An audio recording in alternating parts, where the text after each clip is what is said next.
Dragon slayer एक academy है जो उस वीडियो गेम में एग्जिस्ट करती है जिसे हमारा लड़का सबसे ज्यादा खेलना पसंद करता है। गेम का टिपिकल सेटअप है जहां तुम्हें एक टॉप स्लेयर बनना होता है और इंसानियत की सर्विस करनी होती है, मॉन्स्टर्स से भरी इस दुनिया को साफ करके। मॉन्स्टर्स को हराकर और अलग अलग क्वेस्ट्स कंप्लीट करके तुम अपने इन गेम कैरेक्टर को इतना स्ट्रांग बना सकते हो कि वो खुद भगवानों को चैलेंज कर दे। यही चीज हमारे लड़के को इस गेम में सबसे ज्यादा अट्रैक्ट करती है। वो दिन रात ग्राइंड कर रहा है और अपने हीरोज को अनइमेजिनेबल हाइट्स तक ले गया है। लिटरली उसने 1000 एनपीसी स्टूडेंट्स को एस रैंक तक पहुंचा दिया। तभी सिस्टम उसे एक स्पेशल क्वेस्ट देता है, एक ऐसा एक्सक्लूसिव क्वेस्ट जिसे अब तक सिर्फ उसी ने अनलॉक किया है। ये क्वेस्ट ईएक्स रैंक में टैग किया गया है और ऑब्वियस है कि इसका लूट भी ईएक्स रैंक का ही होगा। मतलब उसके हीरोज अब एस रैंक से भी आगे ईएक्स लेवल तक अपग्रेड हो सकते हैं। जैसे ही वो क्वेस्ट स्टार्ट करता है उसे महसूस होता है कि वो सीधे ड्रैगन स्लेयर एकेडमी वाले गेम के अंदर पहुंच गया है। लेकिन टिपिकल ट्रांसमिग्रेशन स्टोरीज के हीरोज की तरह शॉक या कंफ्यूजन में पड़ने की जगह ये लड़का बिल्कुल नॉर्मल है, जैसे गेम्स में खिंच जाना हर ट्यूसडे की रूटीन बात हो। खैर, वो अपने स्टैट्स चेक करता है और जैसा एक्सपेक्ट किया था, सब जीरो। No skills, no traits, no equipment, literally कुछ भी नहीं। तभी सिस्टम का एक और मैसेज आता है। उसे कुछ स्पेशल और एक्सक्लूसिव ट्रेट्स मिले हैं फर्स्ट टाइम ट्रांसमाइग्रेशन के रिवॉर्ड में। इन ट्रेट्स का एग्जैक्ट काम अभी क्लियर नहीं है, लेकिन उम्मीद है ये उसे ग्राइंड करने, लेवल अप करने और फिर से स्ट्रेंथ की एम्बॉडीमेंट बनने में हेल्प करेंगे। यहीं से असली गेम शुरू होता है। सिस्टम उसे एक नया टास्क देता है, ट्यूटोरियल सर्वाइव करना है 10 मिनट तक। रिवॉर्ड मिलेगा dragon slayer academy new student kit. ये सुनकर उसके चेहरे पर स्माइल आ जाती है, क्योंकि लो लेवल मॉब्स के अगेंस्ट सर्वाइव करना तो कोई बड़ी बात नहीं। स्ट्रैटेजी सिंपल है, मॉब्स का ध्यान अपनी तरफ मत खींचो और टाइम निकल जाने दो। यही स्ट्रैटेजी उसने पहले भी यूज की है, लेकिन उसे नहीं पता कि इस बार उसके साथ एक बड़ा सरप्राइज होने वाला है। अचानक जंगल में गूंजती गुर्राहट और भारी फुटस्टेप्स की आवाजें लो लेवल मॉब्स की नहीं हो सकती। वो ऊपर देखता है तो लिटरली आसमान में 2 ड्रैगन्स आपस में लड़ रहे हैं। ऑब्वियसली वो तुरंत स्पीड में फॉरेस्ट के अंदर भागता है ताकि ड्रैगनों की लड़ाई में उसे कोई नुकसान न हो। उसे अपनी आंखों पर यकीन नहीं होता। ट्यूटोरियल क्वेस्ट के लिए 2 एस रैंक बॉस, ये तो प्योर रिडिकलनेस है। शायद ये ईएक्स डिकल्टी होने की वजह से हो रहा है। इसी बीच फायर ड्रैगन अपनी मैजिक एबिलिटी यूज करता है और मैसिव फायर टॉरेंट छोड़ने ही वाला है। अटैक इतना इंटेंस है कि अगर हमारा लड़का यहीं खड़ा रहा तो अगले पल राख हो जाएगा। तभी उसे याद आता है कि उसे स्पेशल ट्रेट्स मिले थे। वो उनमें से एक यूज करने का सोचता है, कॉपी। जैसा नाम है वैसे ही इसका काम है, कॉपी। मतलब सामने वाले के ट्रेट्स और स्किल्स को टेम्पोरेरीली कॉपी कर लो। लेकिन ये करने के लिए 2 कंडीशंस हैं। पहला, तुम्हें उस स्किल को करीब से देखना होगा। दूसरा, टारगेट का नाम और रैंक जानना जरूरी है। लेकिन ये लड़का पहले इस गेम का चैंपियन रह चुका है, तो सेकंड रिक्वायरमेंट उसके लिए कोई प्रॉब्लम नहीं। और फिर बिना टाइम वेस्ट किए वो फायर ड्रैगन का एक ट्रेट कॉपी करता है, एलिमेंटल रेजिस्टेंस। इस स्किल की मदद से वो उस इंटेंस फायर ब्लास्ट से जलने से बच जाता है। वो सोचता है काश कोई स्किल भी कॉपी कर लेता, लेकिन फिलहाल उसके शरीर में मैना सर्कुलेट नहीं हो रहा, इसलिए वो स्किल्स यूज नहीं कर सकता। अचानक उसे हवा उल्टी दिशा में बहती महसूस होती है। ये सब उस फायर ड्रैगन की वजह से है जो अब एक मैसिव फायर टॉरेंट छोड़ने वाला है। दूसरी तरफ बिजली वाले ट्रेट्स वाला ड्रैगन भी अपना ब्रेथ अटैक चार्ज कर रहा है। डेंजर सेंस करते ही हमारा लड़का उल्टी दिशा में भागने लगता है, वरना उसका गेम ओवर हो जाता। ड्रैगन्स के ब्रेथ अटैक्स उनकी सिग्नेचर मूव्स होती हैं। एलिमेंटल रेजिस्टेंस होने के बावजूद अगर वो इनके बीच फंस गया तो जिंदा जलने का खतरा बना ही रहेगा। वो पूरी स्पीड में भाग रहा होता है और तभी दोनों ड्रैगन्स अपनी ताकत अनलीश करते हैं। चारों तरफ जबरदस्त ब्लास्ट हो जाती है। उसी वक्त उसका 10 मिनट का काउंटडाउन खत्म हो जाता है, मतलब क्वेस्ट पूरा हो चुका है। वो बच गया। रिवॉर्ड में उसे ड्रैगन स्लेयर अकादमी की यूनिफॉर्म, एक स्टूडेंट आईडी और ट्रेन टिकट मिलती है। ट्यूटोरियल 2 के लिए उसे ये ट्रेन पकड़नी होगी जो एकेडमी तक ले जाएगी। सीन कट होता है ट्रेन की तरफ, जो एकेडमी जाने के लिए रेडी है। स्टूडेंट्स की भारी भीड़ की वजह से ट्रेन पूरी तरह भरी हुई है, सीट की जगह तक नहीं। ऐसे में एक कटाना वाला लड़का एक पैसेंजर से पूछता है कि क्या वो उसे कैबिन में एडजस्ट कर सकता है, लेकिन जवाब में उसे सिर्फ डेड साइलेंस मिलता है, क्योंकि कैबिन में एक लड़की गहरी नींद में सो रही होती है, किसी चीज की परवाह किए बिना। उसी वक्त हमारा लड़का भी ट्रेन में चढ़ता है, उम्मीद करता है कि शायद उसे कोई स्पेयर सीट मिल जाए। कटाना वाला लड़का उसे इशारा करके बताता है कि ये लड़की तो बिल्कुल जवाब देने के मूड में नहीं लगती। तभी वो लड़की अपनी नींद से जाग जाती है। हमारा लड़का पोलाइटली रिक्वेस्ट करता है कि क्या वो उसे जगह दे सकती है। लड़की उसकी बात सुनकर मान भी जाती है। वो आराम से बैठता है और अपना नाम बताता है, किम हो। फिर लड़की को थैंक करता है। लड़की भी मुस्कुराकर अपना नाम बताती है, सीओएन। लेकिन कटाना वाला लड़का तो टूट सा जाता है। उसे तो जगह नहीं मिली थी, लेकिन इस नए लड़के को मिल गई। फिर भी बिना पूछे ही वो भी अपना इंट्रोडक्शन दे डालता है, गो हुन वू। लेकिन उसे सिर्फ डेड साइलेंस ही मिलता है, कोई रिस्पॉन्स नहीं। खैर, मौका देखकर वो भी कैबिन में एडजस्ट हो जाता है और सीट पकड़ लेता है। किम हो हुनवू से पूछता है कि वो ट्रेन पकड़ने में लेट क्यों हुआ। हुनवू बताता है कि रास्ते में उसने 2 ड्रैगन को देखा था। नज़ारा इतना शानदार था कि वो लगभग अपनी मेन एजेंडा भूल ही गया था। किम हो भी सोच में पड़ जाता है, क्योंकि उसने भी वही 2 मॉन्स्टर्स देखे थे।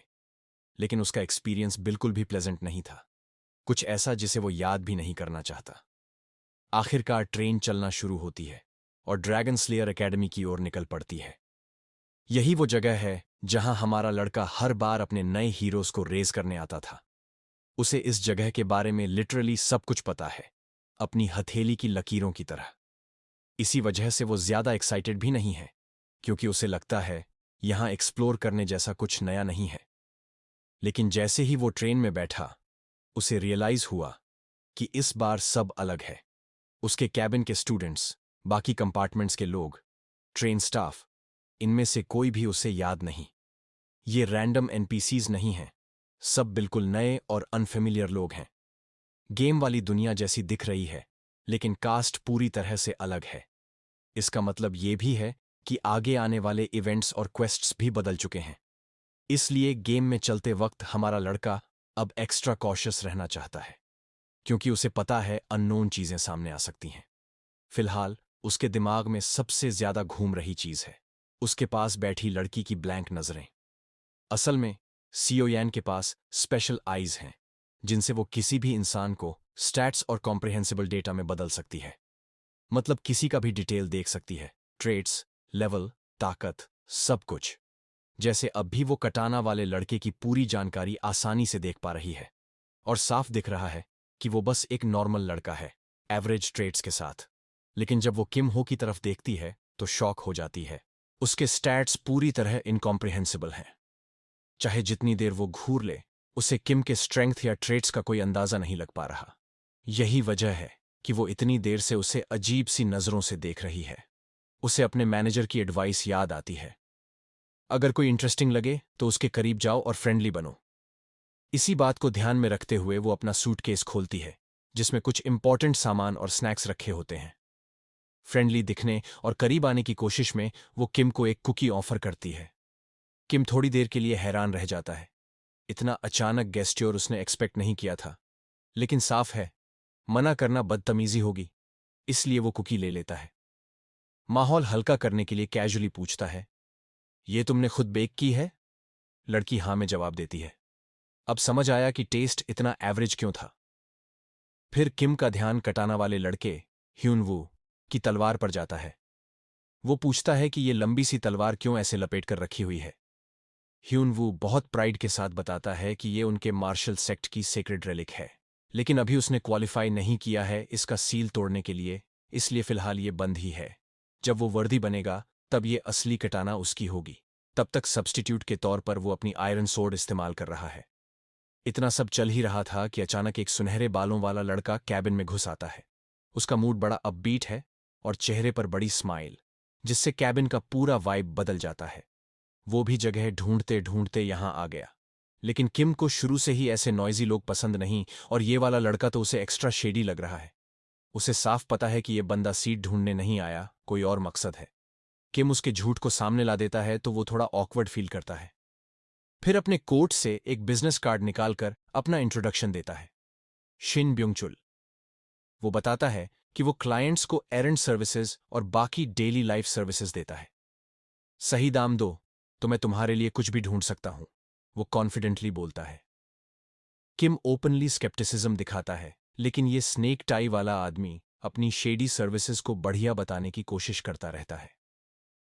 किम को तो साफ दिख रहा है कि ये बंदा इलीगल बिजनेस चला रहा है और अथॉरिटीज से भाग रहा है। पिच देते वक्त भी वो बार बार खिड़की के बाहर घबराई नजरों से देख रहा था, जैसे कोई उसे पकड़ने वाला हो।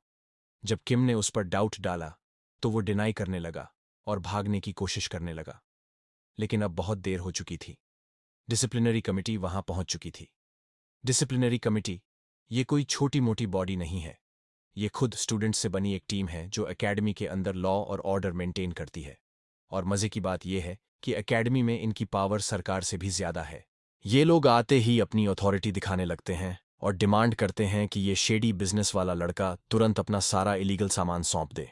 बेचारा डिफेंड करने की कोशिश करता है, कहता है कि उसकी गलती इतनी बड़ी नहीं है, निग्लिजेबल है, लेकिन उसके साथ ऐसा व्यवहार किया जा रहा है जैसे वो कोई खतरनाक सीरियल किलर हो। डिसिप्लिनरी कमेटी की हेड तुरंत उसे पेनलिज कर देती है, इलेक्ट्रिक शॉक मारकर। वो लाइटनिंग टाइप मैज है और ये देखकर किम को बड़ा खास लगता है। आखिर लाइटनिंग टाइप मेजेस बहुत रेयर होते हैं। कन्वीनियंटली किम के पास अभी कॉपी स्किल का एक स्लॉट खाली है। मतलब परफेक्ट चांस है उसके पास कि वो इस लड़की का स्किल कॉपी कर ले। इस बार किम सोचता है कि इस टेस्टलेस कुकी को किसी काम में तो लाया जाए। वो कुकी जमीन पर गिरा देता है, ready to use it as leverage. उधर कमिटी लीडर आगे का स्टेप लेने ही वाली होती है। शेडी लड़के ने फिर कोऑपरेट करने से मना कर दिया है, तो अब उसके पास ऑप्शन है उसे फोर्सफुली सबड्यू करने का। वो अपनी लाइटनिंग से एक हमिंगबर्ड जैसी शेप्ड बोल्ट छोड़ती है जो सीधे उस बेचारे की बॉडी को पियर्स करने वाला था। लेकिन इससे पहले कि वो बंदा बर्बाद हो, किम आगे आता है और उस लाइटनिंग अटैक को हाथ से पकड़ लेता है। इस मूव से डिसिप्लिनरी लीडर पूरी तरह शॉक में आ जाती है। किम बाहर आकर कैजुअली कंप्लेन करता है कि तुम लोगों की वजह से मेरा प्यारा कुकी गिर गया। लीडर को समझ नहीं आता कि ये बंदा किस बारे में बकवास कर रहा है, लेकिन किम तो अपना काम ऑलरेडी कर चुका है। उसने उस लड़की का lightning attribute magic skill hummingbird copy कर लिया है। वो बड़े ड्रामेटिक अंदाज में अपने कुकी के लॉस पर दुख जताता है, जैसे ये उसकी सबसे कीमती चीज थी, और ब्लेम करता है कि ये सब अनोइंग स्टूडेंट काउंसिल मेंबर्स की वजह से हुआ। काउंसिल का एक मेंबर इसे लाइटली नहीं लेता और गुस्से में किम को धमकी देता है। ये बंदा क्लियरली लड़ाई करने के मूड में है। उसके जवाब में ह्यूनवू भी अपनी तलवार पकड़ लेता है और कहता है कि अगर सिचुएशन हार्डवे पर गई तो वो पीछे नहीं हटेगा। अब दोनों पार्टीज आमने सामने हैं, बस एक दूसरे को ग्लेयर कर रही हैं, देखने के लिए कि पहले कौन मूव करेगा। तभी काउंसिल की लीडर अपने इंपल्सिव साथी को रोक देती है और मैटर को डिप्लोमेटिकली हैंडल करती है। वो किम को एक फ्री डिजर्ट कूपन ऑफर करती है उसके इनवैल्यूएबल कुकी लॉस की भरपाई करने के लिए। किम तुरंत इस डील से सेटिस्फाई हो जाता है और पीछे हट जाता है। बुंगचुल फिर से अकेला रह जाता है। सच तो ये है कि किम को इस आदमी की जान बचाने का कोई इरादा नहीं था। उसका मकसद बस लाइटनिंग स्किल कॉपी करना था। और अब जब उसके पास एक स्किल स्लॉट और एक ट्रेड स्लॉट दोनों फुलफिल हो गए हैं, तो उसका काम बन चुका है। थोड़ी देर बाद काउंसिल की प्रेसिडेंट उस सामान को निकालती है जो बुंगचुल ने सपोजिडली चुराया था। पता चलता है कि वो असल में एक विग है जो किसी स्टेशन अटेंडेंट से चुराई गई थी। बुंगचुल ने पैसे के लिए कमीशन प्रैंक कर डाला था। ये देखकर खुद किम भी मान लेता है कि इस बार गलती पूरी तरह बुंगचुल की ही थी। जाते जाते काउंसिल की लड़की किम को वार्न करती है कि अगर उसे अपने भले की फिक्र है तो बुंगचुल और उसकी शेडी स्कीम्स से दूर रहे। लेकिन किम को दूसरों की एडवाइस पसंद नहीं। वो मानता है कि अपनी सिचुएशंस वो खुद हैंडल करेगा। ये कोरियन जीसस हमारे बॉय को वार्न करता है और वादा करता है कि उसका फेस फ्यूचर के लिए याद रखेगा। वहीं ह्युनवू डिसिप्लिन कमेटी की इन्वेस्टिगेशन में लगा है और ब्योंगचो से जानता है कि ये लोग सारे एलीट्स में से बेस्ट हैं। इनकी करंट प्रेसिडेंट वही लड़की जिसने हमिंगबर्ड स्पेल फेंकी थी, उसका नाम है सोंग चुनही। उसका नाम इतना रिकॉग्नाइजेबल है कि हुनवू तुरंत समझ जाता है कि वो मशहूर सोंग फैमिली से बिलोंग करती है, वही फैमिली जो टोपाज टावर को कंट्रोल करती है। ये लड़की सिर्फ लुक्स और आउटफिट के लिए ही फेमस नहीं है, बल्कि उससे पंगा लेना सही नहीं। उसका दादा कोई और नहीं बल्कि थंडर लॉर्ड सोंग ग्योंग युन है। और सच बोलूं तो मुझे वो आदमी पता भी नहीं, लेकिन चुन्ही के फ्यूचर बॉयफ्रेंड के लिए पहले से सिंपैथी फील हो रही है। अब बात करें उसकी टीम की, तो वो लोग भी रैंडम नहीं हैं। उनमें है जो बॉक, जो फिस्ट किंग का स्टूडेंट है। फिर आता है हान एस, जो सोर्ड एम्प्रेस का टॉप स्टूडेंट है। और फाइनली है गॉम योन। भले ही मैं मजाक उड़ा रहा हूं, लेकिन वो एक्चुअली गोल्डन लोटस पवेलियन का अकेला हेयर है। इंट्रोडक्शन के बाद ब्योंग चो निकल जाता है। अब ह्युन वू क्यूरियोसिटी में किमहो की तरफ मुड़ता है और पूछता है कि आखिर उसने उस कुकी वाले सैक्रिफाइस स्टंट क्यों किया। उसे अजीब लगता है कि कोई बंदा सिर्फ एक कुकी के लिए अपनी जान रिस्क पर लगाए। किमहो सच रिवील करता है कि वो तो बस चुन्ही का लाइटनिंग मैजिक चेक करने आया था। ये सुनकर ह्युन वू शॉक्ड रह जाता है, क्योंकि उसने खुद देखा था कि किमहो ने हमिंगबर्ड स्पेल को हाथ से रोक दिया। वो किमहो से पूछता है कि क्या वो इस स्पेल के बारे में जानता है। सोच विचार के बाद ह्युन वू बताता है कि उसने पहले कभी इस स्पेल का इस्तेमाल नहीं देखा, और अभी भी जब उसने देखा तो वो रिलीज्ड लाइटनिंग हमिंगबर्ड को प्रॉपरली देख ही नहीं पाया। ऐसा लगा मानो अटैक डैमेज करने के लिए था ही नहीं, बल्कि बस सामने वाले को स्टन करने के लिए था। किमहो उसकी बात आधी मानता है, फिर डिटेल में समझाता है कि इसे हमिंगबर्ड स्पेल क्यों कहते हैं, क्योंकि इसका इंस्पिरेशन हमिंगबर्ड के यूनिक फ्लाइट पैटर्न से है। इस स्पेल की रियल परफॉर्मेंस पूरी तरह मेज की एबिलिटी पर डिपेंड करती है। चुन्ही ने इसे यूज किया, ये उसके स्किल का प्रूफ है। लेकिन अगर कोई प्रो मेज होता तो किमहो कभी भी उस हमिंगबर्ड को पकड़ नहीं पाता, क्योंकि कास्टर फ्लाइट पैटर्न मैनिपुलेट कर सकता। पर चुन्ही ने उसका पैटर्न बदला ही नहीं, और वो उसके हाथ में फंस गया। इसका मतलब साफ है, चुन्ही को अभी अपनी कंट्रोल एबिलिटी इंप्रूव करनी होगी। ह्युनवू अब सच में इम्प्रेस्ड है किमहो की नॉलेज और स्पेल के प्रति फैसिनेशन से। और किमहो ने एक और ऑब्जर्वेशन किया। चुन्ही ने एक ई रैंक एबिलिटी को सिर्फ डी रैंक स्ट्रेंथ स्टैट से यूज किया। इसका मतलब है कि उसके पास कोई स्ट्रांग ट्रेट है, या फिर उसके अंदर बहुत ज्यादा इंटरनल मना है। इन शॉर्ट, किमहो मानता है कि चुन्ही अपने थंडरलॉर्ड दादा की रेप्यूटेशन को आसानी से कैरी करेगी। वहीं दूसरी तरफ ह्युनवू अब पूरी तरह से किमहो का फैन और दोस्त बन चुका है। किमहो को लगता है कि वो थोड़ा ओवर रिएक्ट कर रहा है, लेकिन हनवू सीरियस है और ओपनली ऑफर करता है कि जब भी जरूरत पड़ेगी वो उसकी मदद करेगा। किमहो को ये जेस्चर इतना पसंद आता है कि वो तुरंत मौका पकड़कर हनवू को अपने साथ चलने का काम देता है। साथ ही पोलाइटली उससे एक फेवर मांगता है, एक सिल्वर कॉइन उधार देने का। नेक्स्ट सीन में वो अपने चुने हुए लोकेशन पर पहुंचते हैं। बैड लक से मशीन आउट ऑफ ऑर्डर निकलती है। और हाँ, ये कोई नॉर्मल मशीन नहीं बल्कि एक पुराना गैम्बलिंग स्लॉट मशीन है, क्योंकि ये जगह पहले कसिनो हुआ करती थी। मशीन ह्युनवू को पूरी तरह टूटी फूटी लगती है, लेकिन किमहो तो अपनी पूरी लाइफ सैल्वेज यानी कि वो एक कॉइन इस पर लगाने के लिए तैयार है। कॉइन डालते ही शुरू में कुछ नहीं होता, दोनों को लगता है शायद ये सच में खराब है। लेकिन अचानक मशीन चालू हो जाती है और एक हिडन इवेंट अनलॉक होता है, द ब्रोकन स्लॉट मशीन। किमहो तो पहले से जानता था, क्योंकि उसने गेम में हर अचीवमेंट अनलॉक की हुई है। एक्साइटेड होकर वो लीवर खींचता है, लेकिन डिसअपॉइंटमेंट मिलती है। लूट के नाम पर मिलता है सिर्फ एक पानी की बॉटल, न वुडन स्टिक ऑफ डिस्ट्रक्शन, न अनयील्डिंग फोर्क सोर्ड, न ही secret American weapon farmers shotgun. बस एक पानी की बॉटल। हन वू को समझ नहीं आता ये क्या सर्कस चल रहा है। किमहो समझाता है कि ये सब एकेडमी के रूल्स के खिलाफ है, क्योंकि इस मशीन से कुछ भी पाना इलीगल माना जाता है। इसका मतलब साफ है, हन वू खड़ा है वॉचमैन बनकर, जबकि किमहो लीवर पर लीवर खींच रहा है। हन वू को लगता है कोई इश्यू नहीं होगा, क्योंकि कमिटी यहां रेयरली आती है। लेकिन जैसे कहते हैं, फेमस लास्ट वर्ड्स। एक सेकंड भी नहीं गुजरता कि डिसिप्लिन कमिटी की मेंबर स्मान आ धमकती है। स्मान उन्हें याद दिलाती है कि मशीन यूज करने का मतलब है डिमेरिट्स। सीन पूरी तरह उलट जाता है। अब किमहो हुनवू को इशारा करता है कि उसे थोड़ी देर के लिए बिजी करो। लड़की हुनवू को वॉर्न करती है कि उसे भी पनिशमेंट मिलेगी, क्योंकि वो किमहो की मदद कर रहा है। लेकिन हुनवू को फर्क ही नहीं पड़ता, बल्कि वो सीरियस हो जाता है और अपनी तलवार निकाल लेता है। वो खुद भी एक्साइटेड है कि उसे मौका मिलेगा सोर्ड एम्प्रेस की स्टूडेंट से लड़ने का। स्मान भी रेडी हो जाती है, और उसका नाम सुनते ही थोड़ी इन्फो मिलती है। बिना और डिले किए वो तेजी से पावरफुल थ्रस्ट मारती है।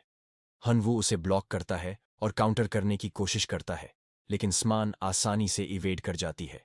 फिर वो डिस्टेंस बनाकर एनर्जी चैनल करती है और लाइटनिंग स्पीड से हवा में छलांग मारकर पूरे बॉडी वेट के साथ डाउनवर्ड स्ट्राइक करती है। फोर्स इतना हैवी होता है कि हनवू दोनों हाथों से ब्लॉक करने को मजबूर हो जाता है। किम्हो ये फाइट देखकर समझ जाता है कि हनवू की इंटरनल एनर्जी बहुत वीक है, जो उसकी परफॉर्मेंस को बैडली हिंडर कर रही है। लेकिन किम्हो चाहता भी नहीं कि फाइट जल्दी खत्म हो। वो फुल शो एंजॉय करना चाहता है। इसीलिए वो हाथ हिलाकर हनवू को एक एम्प्लीफिकेशन स्पेल देता है, जिससे उसका मैजिक कोर ग्रेड ई से सी तक बूस्ट हो जाता है। पर यह बफ सिर्फ 1 मिनट के लिए है और कूल डाउन पूरा 1 घंटा का। यही 1 मिनट अब फाइट का डिसाइडिंग फैक्टर है, क्योंकि हनवू अभी भी स्मैन की इम्प्रेसिव स्पीड और पावर से स्ट्रगल कर रहा है। बैटल क्लॉक टिक करता है और जैसे ही टाइमर 14 सेकंड पर पहुंचता है, किम्हो के दिमाग में एक अलग कैलकुलेशन चल रही होती है। वो रिफ्लेक्ट करता है कि स्लॉट मशीन्स को लोग अवॉइड करते हैं क्योंकि वो प्योर गैम्बलिंग है। लेकिन यहां एक हिडन ट्रिक है, गारंटीड जैकपॉट सिस्टम। असल में हर प्लेयर गेम की शुरुआत 5 कॉइन्स से करता है और अभी तक ये उसका 5वां स्पिन था। सीक्रेट ये है कि छठा स्पिन जैकपॉट 100% गारंटी देता है। कोई चांस नहीं, सीधा कंफर्म रिवॉर्ड। इसी कॉन्फिडेंस पर किम्हो 6th स्पिन करता है और मशीन उसे देती है अपना सबसे बड़ा prize, dark ice crystal, rank C. Problem यह है कि यह क्रिस्टल जानलेवा है। अगर गलत तरीके से यूज किया तो मौत पक्की। और तभी सीन खतरनाक हो जाता है। एक ब्लू हेयर्ड बैडी पीछे से उसे छुरा घोंपने आता है, लेकिन किम्हो पहले से प्रिपेयर्ड था। जैसे ही वॉर आता है, ह्युनवू बीच में कूदकर उसे डिफ्लेक्ट कर देता है, लेकिन कीमत चुकानी पड़ती है। उसकी आयरन सोर्ड टुकड़े टुकड़े हो जाती है।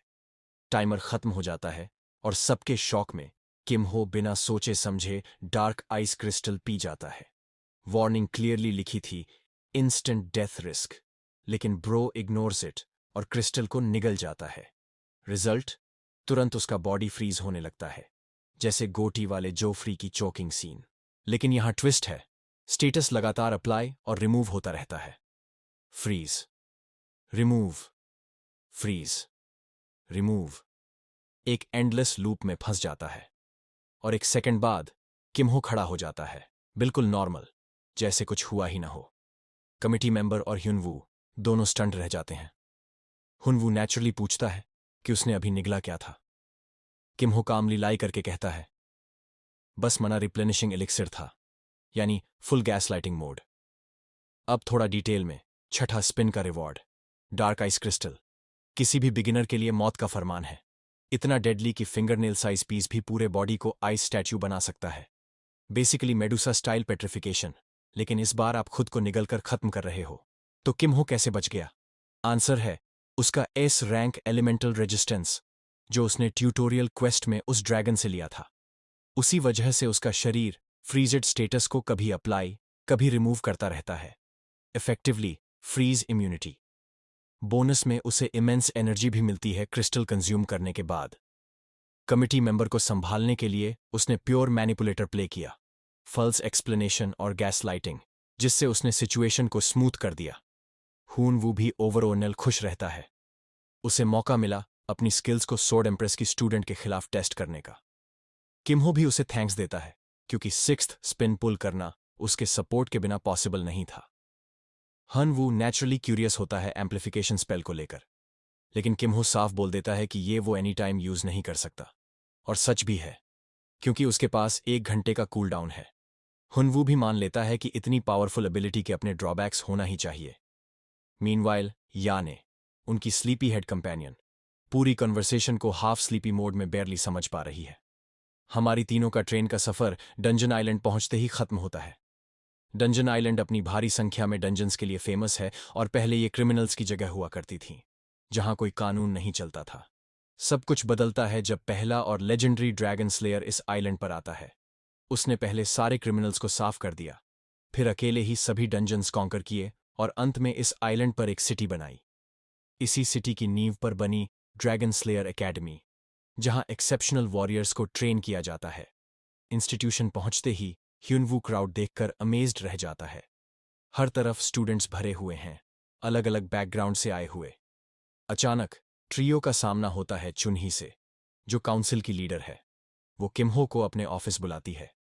सीन कट होता है कमिटी रूम में, जो इंटेरोगेशन के लिए नोटोरियस है, जहां कोई भी जाता है वापस पहले जैसा नहीं लौटता। इंटेरोगेशन शुरू होती है। सबसे पहले कमिटी किमहो के बॉडी की चेकअप करती है, क्योंकि उसने क्रिस्टल कंज्यूम किया था। नेचुरली स्कैन रिपोर्ट में कुछ भी एबनॉर्मल नहीं आता। फ्रोजन स्टेटस गायब है। इससे काउंसिल को शक होता है कि फॉरबिडन आइटम का लेजिटिमेसी ही क्वेश्चनेबल है। इंटेरोगेटर सियाहुन, जो कि इंटेरोगेशन डिपार्टमेंट का हेड भी है, साफ कहता है कि अगर किमहो काउंसिल को इग्नोर करेगा तो उसे प्रॉपर पनिशमेंट मिलेगा। इस बार कोई हर्ट नहीं हुआ, लेकिन अगली बार अगर रिपीट हुआ तो लीनियंट नहीं होंगे। मीटिंग कंक्लूड होती है। चुनही थोड़ी डिसअपॉइंटेड रहती है। सिचुएशन स्टार्ट से ही स्केची लग रही थी। काउंसिल नहीं समझ पा रही कि किमहो मशीन यूज क्यों करता अगर उसका ओनली एम फॉरबिडन आइटम नहीं था, और उसने वो आइटम सीधे उनकी आंखों के सामने कंज्यूम कर लिया।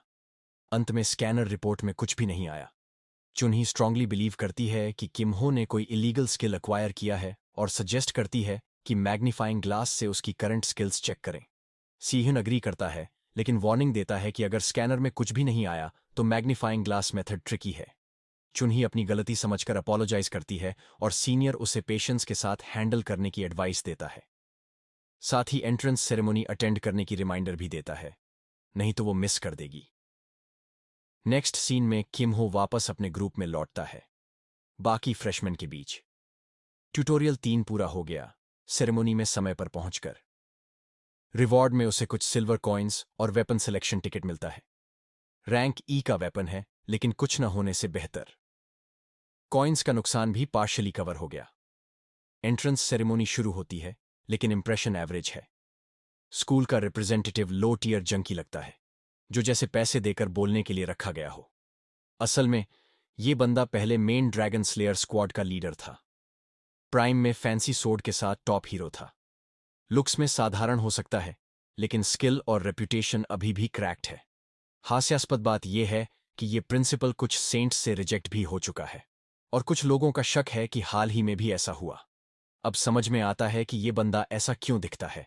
ये बिल्कुल दोस्त जॉन के साथ लड़ रहा है। खैर, प्रिंसिपल नए स्टूडेंट्स का स्वागत करता है। वो एकेडमी के फाउंडेशन की बात करता है। जैसा कि नाम से पता चलता है, इसका मकसद हीरोज को तैयार करना है, ताकि वो ड्रैगन्स को हरा सकें और प्रॉपर ड्रैगन स्लेयर्स बन सकें। उस समय का पहला हीरो स्लेइंग शब्द पर जोर देता था, ताकि हर स्टूडेंट को इसका महत्व समझ आए।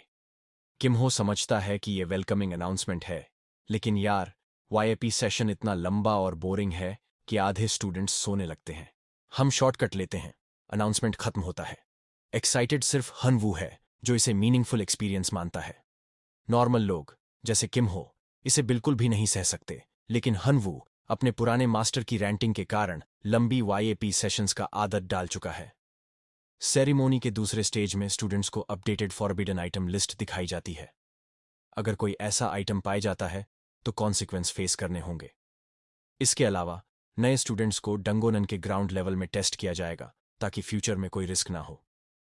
इंस्ट्रक्टर ऑफ आइस सेफ्टी पर जोर देता है और रूल्स फॉलो करने की रिमाइंडर देता है। सेरेमनी अब खत्म होती है। स्टूडेंट्स डिसबिलीफ में हैं। Eternal announcement of death finally over. तुरंत बाइचो आता है और हमारे ट्रियो को खाना लेने की ऑफर देता है।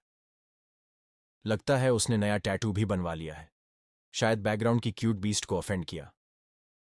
बाइचो कहता है कि अच्छे से खाना खाओ, क्योंकि कल से उनकी जिंदगी बदलने वाली है। फर्स्ट क्लास शुरू होने वाली है। वही रात ह्युन वू और किमहो खुश होते हैं, क्योंकि अब वो डॉम नेबर्स हैं। किमहो तुरंत कमरे में जाता है और कंफर्टेबल होने की कोशिश करता है, लेकिन अब भी सोने का मजा नहीं ले सकता। वो अपने बेड पर मेडिटेटिव स्टैंस में बैठता है और माना एक्यूमुलेट करके अपना कोर बिल्ड करने पर फोकस करता है। अब बात करते हैं पावर इंजन की। किसी भी माना बेस्ड स्किल यूज करने के लिए कोर जरूरी होता है। असल में किमहो ने कभी कोर क्राफ्ट नहीं किया, लेकिन क्योंकि उसने ये गेम कई बार खेला है, वो थ्योरी अच्छे से जानता है। ऊपर से उसने डार्क आइस क्रिस्टल को भी अपने माना से इम्ब्यू किया है, जो उसके लिए काफी अच्छा है। सीन हन वू पर कट होता है। वो भी मेडिटेशन में है और अपनी फाइट अगेंस्ट इनक्रेडिबल स्मान एनालाइज कर रहा है। स्मान उसके लिए असली ओपोनेंट थी और ड्यूअल में दोनों ने अपनी पूरी स्ट्रेंथ होल्ड की थी। अगर किमहो कोर बूस्ट नहीं करता तो हनवू जल्दी फेल कर जाता। इस फाइट के दौरान हुनवू ने देखा कि किमहो कितना काल्म और इंटेलिजेंट है, हर सिचुएशन को समझ सकता है। अब हुनवू क्रॉसरोड्स पर है। क्या वो सच में किमहो पर ट्रस्ट करे और मदद मांगे? लेकिन जल्दी ही वो डिसाइड करता है कि अपनी पहली दोस्ती ट्रांजैक्शनल रिलेशनशिप में नहीं बदलनी चाहिए। जैसा कि किम हो पहले ही तय कर चुका था, वो अपनी क्षमताओं पर भरोसा करके खुद को सुधारने पर ध्यान देता है। और इस तैयारी के बाद हम अगले दिन आते हैं टेम्पोरेरी क्लासरूम में। सभी स्टूडेंट्स यहां इकट्ठा हैं और चैटिंग कर रहे हैं, और आखिरकार स्लीपी याने भी पहुंच जाती है। उसके ग्रुपमेट्स सोच रहे थे कि वो काफी लेट आएगी, लेकिन सरप्राइजिंगली क्लास में अभी तक कोई टीचर नहीं आया। क्लास तो शुरू हो चुकी है, लेकिन कोई कंट्रोल नहीं ले रहा, जिससे लगता है कि टीचर पंक्चुअल नहीं है। आखिरकार कोई क्लास में एंटर करता है। शुरुआत में स्टूडेंट्स एक्साइटेड होते हैं, लेकिन अगले ही पल हॉरिफाइड हो जाते हैं। वजह, टीचर का अपीयरेंस ऐसा है कि आप भी समझ जाओगे, जेल से एस्केप्ड सीरियल किलर जैसा लगता है। टीचर अनाउंस करता है कि वो उनका होम रूम टीचर ली सुडॉक है। तुरंत ही वो अपने नाम की पहचान कराने के लिए एक स्टूडेंट को एड्रेस करता है। टेरिफाइड गर्ल जल्दी से बताती है कि उन्हें विलन हंटर के नाम से जाना जाता है। गलती से वो उन्हें ह्यूमन बुचर भी कह देती है, जो उनका दूसरा निकनेम है। इस बीच किम हो सिचुएशन को समझ रहा है। थोड़ा जूम आउट करें और एकेडमी के वर्ल्ड पर फोकस करें। ये जगह वो स्ट्रांग होल्ड है जहां काउंटलेस एस रैंक हीरोज को फोर्ज किया जाता है, जिनकी लिमिट ब्रेकिंग कैपेबिलिटीज होती हैं। लेकिन इनमें से कुछ टेरेबल लोग बनकर विलेंस भी बन जाते हैं अपने लक्ष्य पूरे करने के लिए। सुडोक, उनका टीचर, ऐसे लोगों को हंट करता है और लिटरल तरीके से उन्हें मारता है।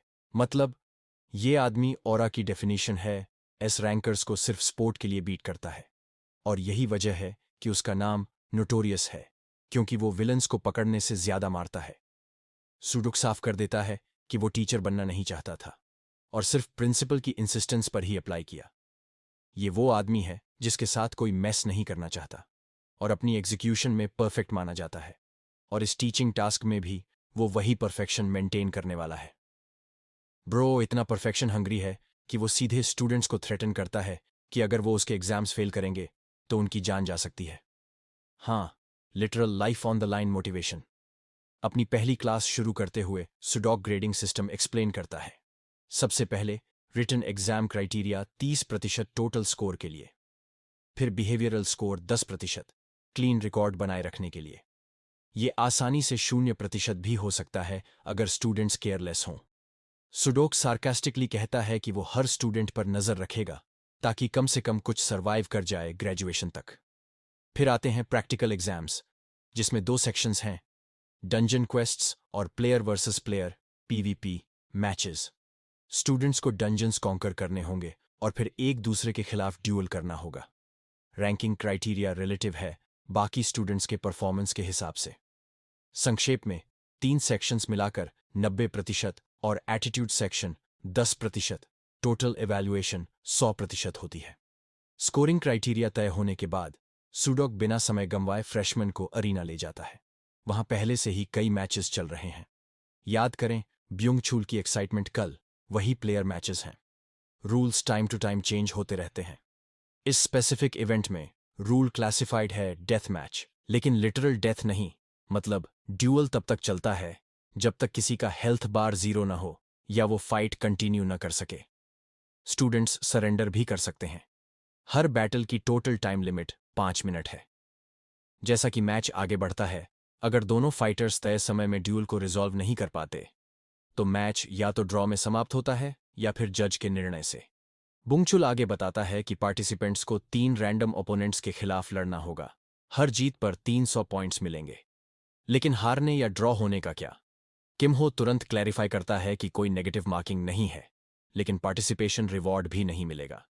तभी एक सिस्टम नोटिफिकेशन पॉप्सअप करता है, प्लेसमेंट एग्जाम के सबक्वेस्ट मिशन के लिए। किम हो को एग्जाम में भाग लेना होगा और कम से कम एवरेज स्कोर हासिल करना होगा, यानी एक ओपोनेंट को हराना। क्वेस्ट पूरा होने पर रिवॉर्ड है एक्स्ट्रा कॉपी स्लॉट।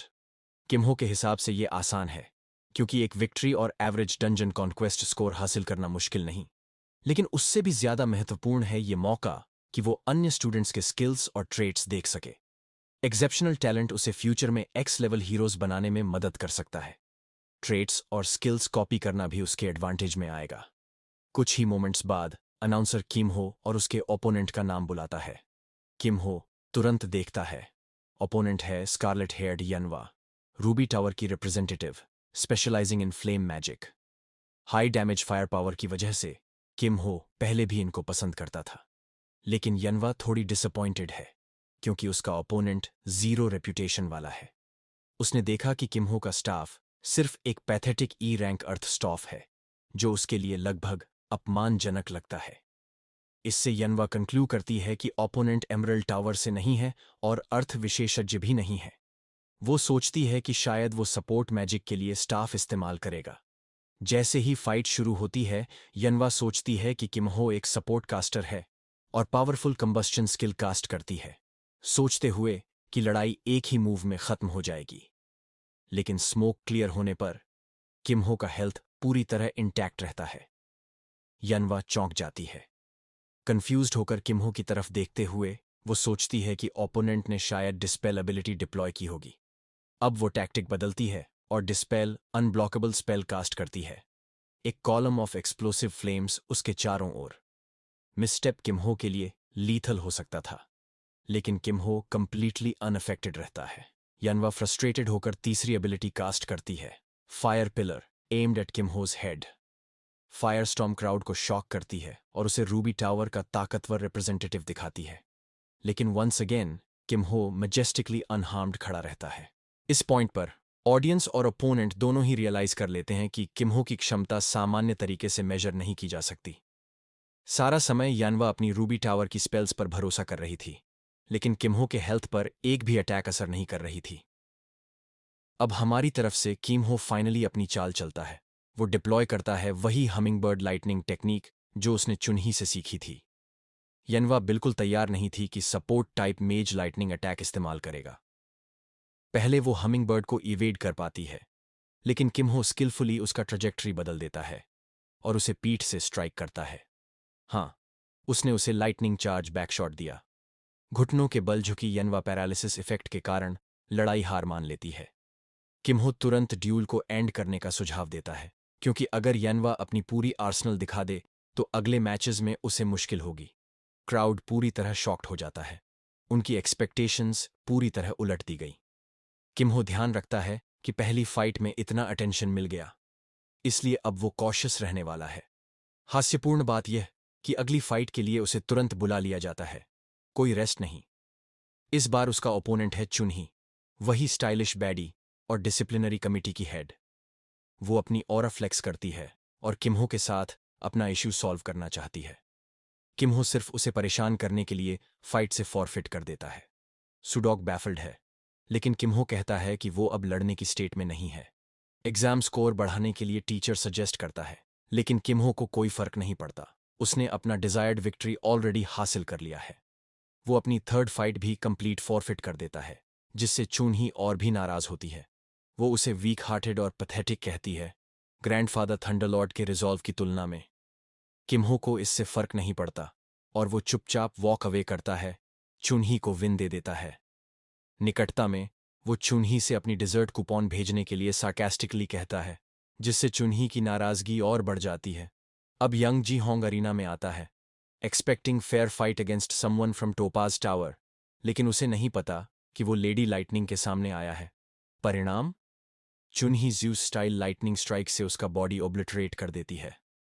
पहले ही सेकंड में फाइट खत्म।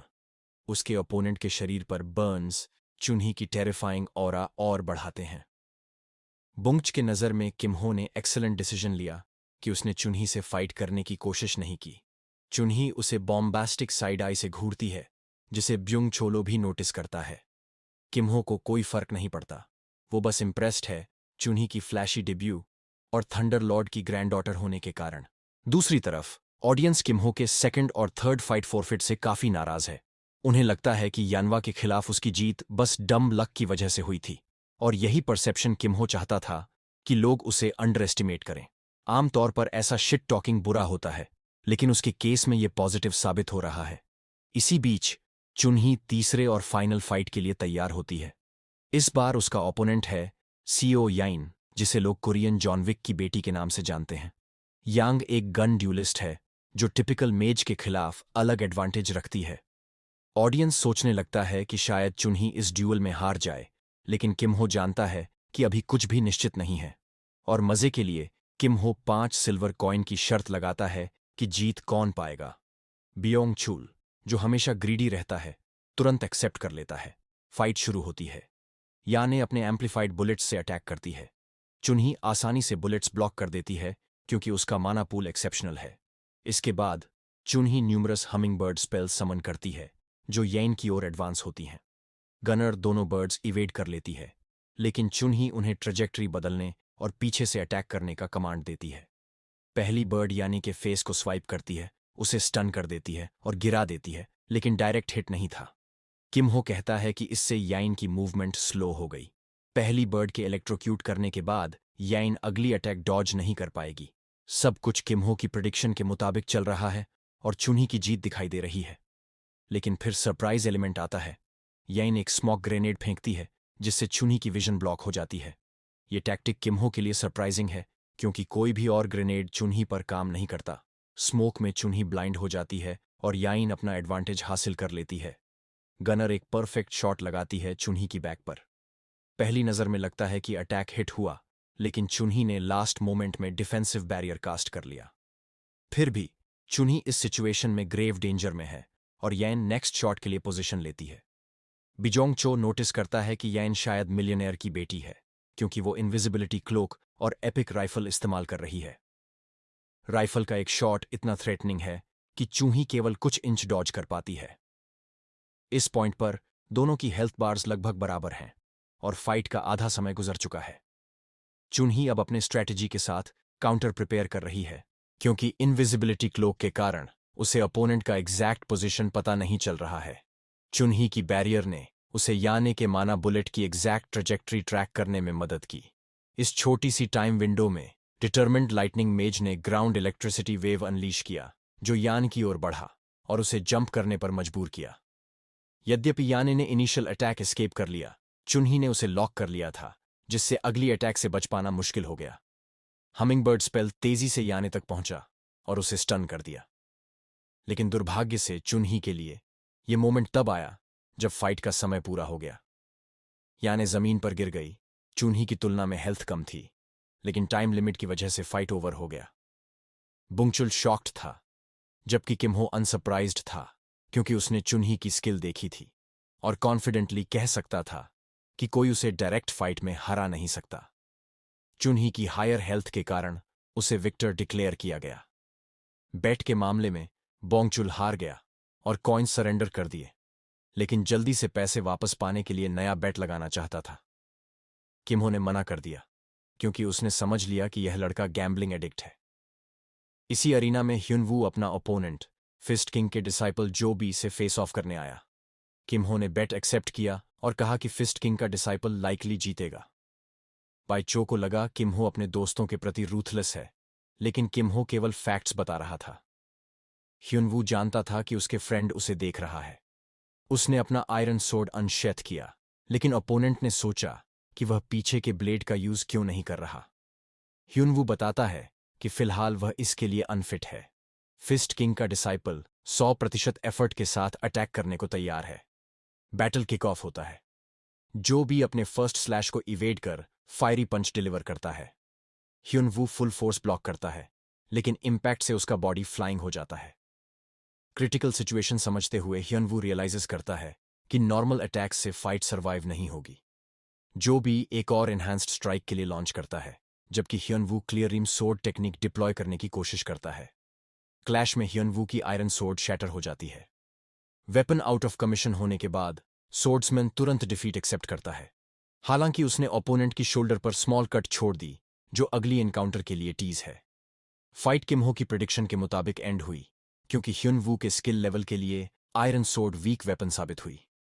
किमहो को पहले ही समझ आ गया था कि ह्युनवू हर फाइट में आयरन सोर्ड्स तोड़ने का ऑब्सेशन रखता है। बाय चो के लिए यह फिर से एक अपसेट साबित हुआ। बेचारा बंदा हमारे लड़के से फिर से हार गया और अब पेमेंट देने की बारी थी, लेकिन बुंगचुल के पास सिल्वर कॉइन्स कम पड़ गए। तो किमहो ने उसे ऑप्शन दिया कि पैसे की जगह काम की इंफॉर्मेशन दे। लंच टाइम पर दोनों साथ बैठे क्योंकि अनाउंसर ने बताया था कि ब्रेक के बाद आर8 प्लेसमेंट एग्जाम होने वाला है। तीनों साथ बैठे थे, लेकिन हमारा लड़का इरिटेट हो रहा था क्योंकि ये नमस्कल बंदा सैंडविच खाने में घंटा लगा रहा था। आखिर बुंगचुल ने सैंडविच खत्म किया और बोला, क्या चाहिए?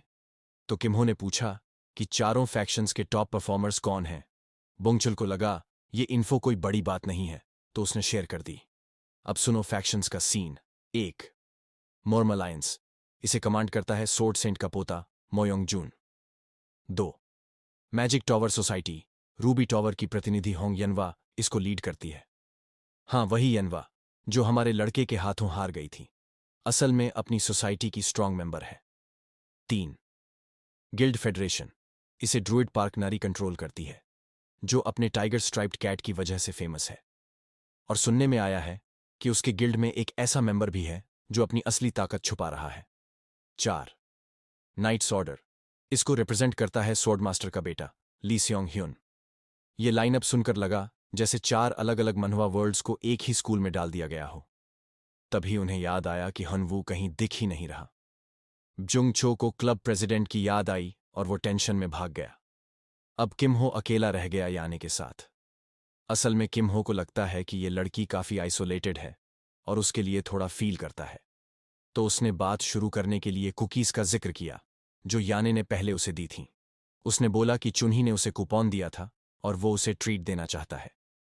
कूपन से एक ब्लूबेरी केक आया और याने ने खुशी खुशी एक्सेप्ट किया। केक खाते खाते याने ने उससे पूछ लिया कि चुन्ही के साथ उसके ड्यूल में वो क्यों हारी। किम्हो ने साफ बोला कि नॉर्मल माना बुलेट्स कभी माना बैरियर्स को नहीं तोड़ सकते, यानी किसी मेज के अगेंस्ट जीतना मुश्किल है अगर उसके पास बड़ी माना पूल हो। लेकिन उसने ये भी कहा कि अगर याने अपने बुलेट्स को एम्पलीफाई करने का स्किल डेवलप करे तो वो लड़ाई पलट सकती है। गन यूजर को माना ट्रेनिंग का आइडिया पसंद नहीं आया और हैरानी की बात यह थी कि याने ने बताया कि उसने कभी लाइफ में माना ट्रेनिंग की ही नहीं। शॉक्ड होकर किम्हो ने उससे प्रोसेस पूछी कि वो माना बुलेट्स कॉन्जर कैसे करती है। लड़की के जवाब से वो और भी कंफ्यूज हो गया। जब उसने पक्का कंफर्म किया कि उसने मैजिक बुलेट स्किल कभी ट्रेन नहीं किया तो याने ने साफ मना कर दिया। उसने वो स्किल सीखा ही नहीं है। ये सुनकर किम्हो दंग रह गया, क्योंकि गनर के लिए मैजिक बुलेट तो सबसे बेसिक स्किल होती है। किम सोचने से खुद को रोक नहीं पा रहा कि क्या याइन अब तक सिर्फ इंस्टिंक्ट पर ही अपने सारे शॉट्स मार रही थी। और ये सोचकर कि उसने चुन्ही के खिलाफ बिना माना ट्रेनिंग की बेसिक नॉलेज के भी टिक कर लड़ा, उसका दिमाग घूमने लगता है। समझ जाता है कि याइन कितनी खोई हुई है, तो किम उसे थोड़ा हेल्प करने का डिसाइड करता है। वो बताता है कि जब वो माना कंट्रोल पकड़ लेगी और मैजिक बुलेट स्किल सीख लेगी तो उसके लिए सब कुछ काफी आसान लगने लगेगा। थोड़ी देर बाद प्लेसमेंट एग्जाम का टाइम आ चुका होता है। सारे स्टूडेंट्स हॉल में इकट्ठा होते हैं और उनका होम रूम टीचर एग्जाम के रूल्स समझाना शुरू करता है। एक पोर्टल के सामने खड़े होकर वो बताता है कि टेस्ट एक डंगोनन में होगा जिसका नाम है मिस्ट फॉरेस्ट। एनर्वस सा दिखने वाला वो टीचर डंगोनन की स्पेशल कंडीशंस बताना शुरू करता है। सबसे पहला रूल है हाई स्कोर, मतलब हर स्टूडेंट जितने भी मॉन्स्टर्स को 10 मिनट में हराएगा वही उसका स्कोर होगा। सिंपल सी बात यह कि टाइम खत्म होने से पहले जितने ज्यादा मॉन्स्टर्स गिरा सको उतना बेटर। दूसरा रूल है फिक्स्ड जोन। आसान लैंग्वेज में बोले तो ये एक रैंक लॉक्ड एरिया है जहां हर गियर, हर ट्रेट और बेसिकली सब कुछ डाउनग्रेड होकर एफ रैंक में चला जाएगा। टीचर सबको ये भी बताता है कि उनका कोर तक रैंक लॉक से इफेक्ट होगा और वार्निंग देता है कि माना को लेकर कोई भी बेवकूफ़ी मत करना। ये सब समझाने के बाद वो एक एक करके स्टूडेंट्स के नाम बुलाने लगता है ताकि वो डंजन में जा सकें। रूम में जल्दी ही ग्रोन्स और कंप्लेंट्स गूंजने लगते हैं, क्योंकि ज्यादातर स्टूडेंट्स रूल्स की अनफेयरनेस पर रोना धोना शुरू कर देते हैं। ये देखकर टीचर को साफ पता चल जाता है कि इनमें से ज्यादातर बेकार हैं। बस कुछ ही सही प्लेयर्स हैं, जैसे हान सोमी और चो जोंगपी, जिनके पास सच में चांस है। अगले बैच में किम और याइन का नाम आता है। तैयारी करते हुए किम कैजुअली याइन से कहता है कि राइफल ट्राई करो और अगर कोई बहुत पास आए तो हेडशॉट मारना। उधर चुन्ही को बड़ा अजीब लगता है कि कोई लड़का जो खुद गनर भी नहीं है टैक्टिकल एडवाइस ऐसे दे रहा है जैसे कोई एक्सपर्ट हो। इसके बाद सब अलग हो जाते हैं और किम अकेला डंजन में एंट्री करता है। काफी टाइम हो गया था उसे यहां आए हुए, तो ये मौका लेता है टेस्ट करने का कि वो कितना स्ट्रांग हो चुका है। टाइमर स्टार्ट होते ही वो टाइम वेस्ट नहीं करता और एक गॉब्लिन को ढेर कर देता है, जो सोच रहा था कि उसकी छोटी सी एम्बुश चालाकी काम कर जाएगी। मिस्ट फॉरेस्ट में मॉन्स्टर्स कहीं भी स्पॉन हो सकते हैं, जिससे अनट्रेन्ड स्टूडेंट्स के लिए हालात और मुश्किल हो जाते हैं। लेकिन हर सिस्टम की तरह इस डंजन की भी कमजोरियां हैं। किम जानता है कि सबसे बड़ी वीकनेस है इसके फिक्स्ड पैटर्न्स जो बार बार रिपीट होते हैं। गॉब्लिन की पोजीशन याद करते हुए वो समझ जाता है कि शायद ये सी पैटर्न का हिस्सा है। इसी सोच के साथ वो अपना शॉर्ट ब्लेड रेडी करता है और बिल्कुल सही निशाने पर फेंक देता है। ब्लेड सीधा ऑगर की आंख चीरते हुए उसके स्काल में घुस जाता है। एक पल को किम सोचता है कि क्या उसे स्टाफ की जरूरत भी है अब। चेहरे पर मुस्कान आती है और वो कैजुअली गिरे हुए मॉन्स्टर्स के हथियार उठा लेता है, जैसे कोई फ्री लूट बांट रहा हो। इसके बाद तो वो पॉइंट्स ऐसे जमा करने लगता है जैसे पागल हो और बिना रुके लड़ाई में कूद जाता है। रैम्पेज के बीच दो ट्रोल्स उसे इजी टारगेट समझकर उसकी तरफ दौड़ते हैं, लेकिन उनके लिए हालात बिल्कुल उल्टे पड़ते हैं क्योंकि किम तो जरा भी नहीं हिलता। बाहर निकलने से ठीक पहले किम को याद आता है कि रिप्ले फीचर है। वो फटाफट फुटेज डिलीट कर देता है क्योंकि अगर सिस्टम ने मॉन्स्टर बिहेवियर को उसकी एग्जैक्ट मूव्स के साथ सिंक कर दिया तो बाद में उसे बहुत बड़ी मुसीबत में डाल सकता है। सिर्फ 3 मिनट ही बीते थे और किम के पास पहले से ही सब क्वेस्ट पूरा करने लायक पॉइंट्स हो चुके थे। उसे लगा अब बेवजह एक्स्ट्रा अटेंशन खींचने का कोई मतलब नहीं। बाहर आते ही वो देखता है कि याइन बाहर निकल रही है, पूरी तरह थकी हुई और बड़बड़ा रही है कि अंदर कितना टफ था। किम को इतना जल्दी बाहर आते देख होम रूम टीचर उसे पहचान लेता है कि ये वही लड़का है जिसने एक बार पीवीपी मैच छोड़ दिया था और अब फिर से यहां भी पूरे 10 मिनट भी नहीं रुका। उसके दिमाग में तुरंत ये आता है कि ये लड़का कमजोर है और मन ही मन हंसता है कि ऐसा इंसान ड्रैगन स्लेयर कैसे बनेगा। लेकिन जैसे ही वो रैंक चेक करता है उसका नजरिया पलट जाता है। किम मिड हाई टियर ब्रैकेट तक पहुंच चुका था। इतना जल्दी कोई वहां पहुंचेगा ये टीचर ने पहले कभी देखा ही नहीं था। उसकी एक्सपेक्टेशन पूरी तरह हिल गई। अब उसे लगा इस लड़के पर नजर रखना जरूरी है। वो अगला ग्रुप बुलाता है जिसमें ह्यून वू और बाकी स्टूडेंट्स थे। किम लीडर बोर्ड चेक करता है और नोटिस करता है कि टॉप टैलेंट्स जैसे ली और मोयोंग जून भी हान सोमी के लेवल पर ही अटके हैं। उसे लगने लगता है शायद ह्यून वू उनसे आगे निकल सकता है, और तभी ऐसा ही होता है। ह्यून वू हाईएस्ट स्कोर के साथ फर्स्ट प्लेस पर आ जाता है, ये साबित करते हुए कि वो सिर्फ लक पर नहीं टिका है। किम इम्प्रेस्ड होकर अपने दोस्त को बाहर आते ही बधाई देता है, लेकिन ह्यून वू क्रेडिट उसे दे देता है और कहता है कि ये सब तो किम की वजह से हुआ, जिसने पीवीपी मैच में उसे रीसेट करने दिया था। हालांकि सबको उनकी सक्सेस देखना अच्छा नहीं लगता। कुछ लोग पास से पैसिव एग्रेसिव कमेंट्स फेंकते हैं। ह्यून वू गुस्सा होने लगता है, लेकिन किम कैजुअली उसे विंक करता है, सिग्नल देता है कि इग्नोर करो और एनर्जी बचाओ। किम पूछता है कि टेस्ट खत्म हो गया। ह्यून वू बताता है कि चुन्ही का स्कोर अभी नहीं आया। उधर डंजन के अंदर चुन्ही बुरी तरह फंसी हुई है। गॉब्लिन्स उसे घेर लेते हैं और वो बस मुश्किल से उन्हें धीमा कर पा रही है। तभी उसे याद आता है जो किम ने याइन से कहा था, हेड पर निशाना लगाना। वो ट्राई करने का सोचती है, माना को एक जगह कॉन्सेंट्रेट करती है और बो खींचकर हैवी शॉट मारती है, लेकिन आखिर में उसका स्कोर बहुत कम आता है। रिजल्ट सबके सामने फ्लैश होते ही वो शर्मिंदा हो जाती है और धीरे से बड़बड़ाती है कि स्कोर सबको दिखाना अनफेयर है। होम रूम टीचर एग्जाम खत्म करने का ऐलान करता है और कहता है रिजल्ट्स कल आएंगे, तब तक सब आराम करें। क्लास डिसमिस करने के बाद वो सीधे कंप्यूटर गाय के पास पहुंचता है और बिना टाइम वेस्ट किए डिमांड करता है कि किम का रिप्ले दिखाओ। टेक गाय तुरंत रिप्ले निकालने की कोशिश करता है, लेकिन शॉक हो जाता है कि रिप्ले सेव्ड ही नहीं हुआ। टीचर को ये बात अजीब लगती है। थोड़ी खोजबीन के बाद उन्हें साफ पता चल जाता है कि किम ने खुद फुटेज डिलीट कर दी थी। अब शक और गहरा हो जाता है। टीचर समझता है कि अगर किम उसी स्पीड पर चलता रहता तो उसके पॉइंट्स आसानी से 2000 पार कर जाते। पहले तो उसे शक होता है कि शायद किम ईविल लॉर्ड का कोई अपोस्टल है जिसने एकेडमी में घुसपैठ की है, इसलिए चुपचाप उसके खिलाफ काउंटर मेजर तैयार करना स्मार्ट रहेगा।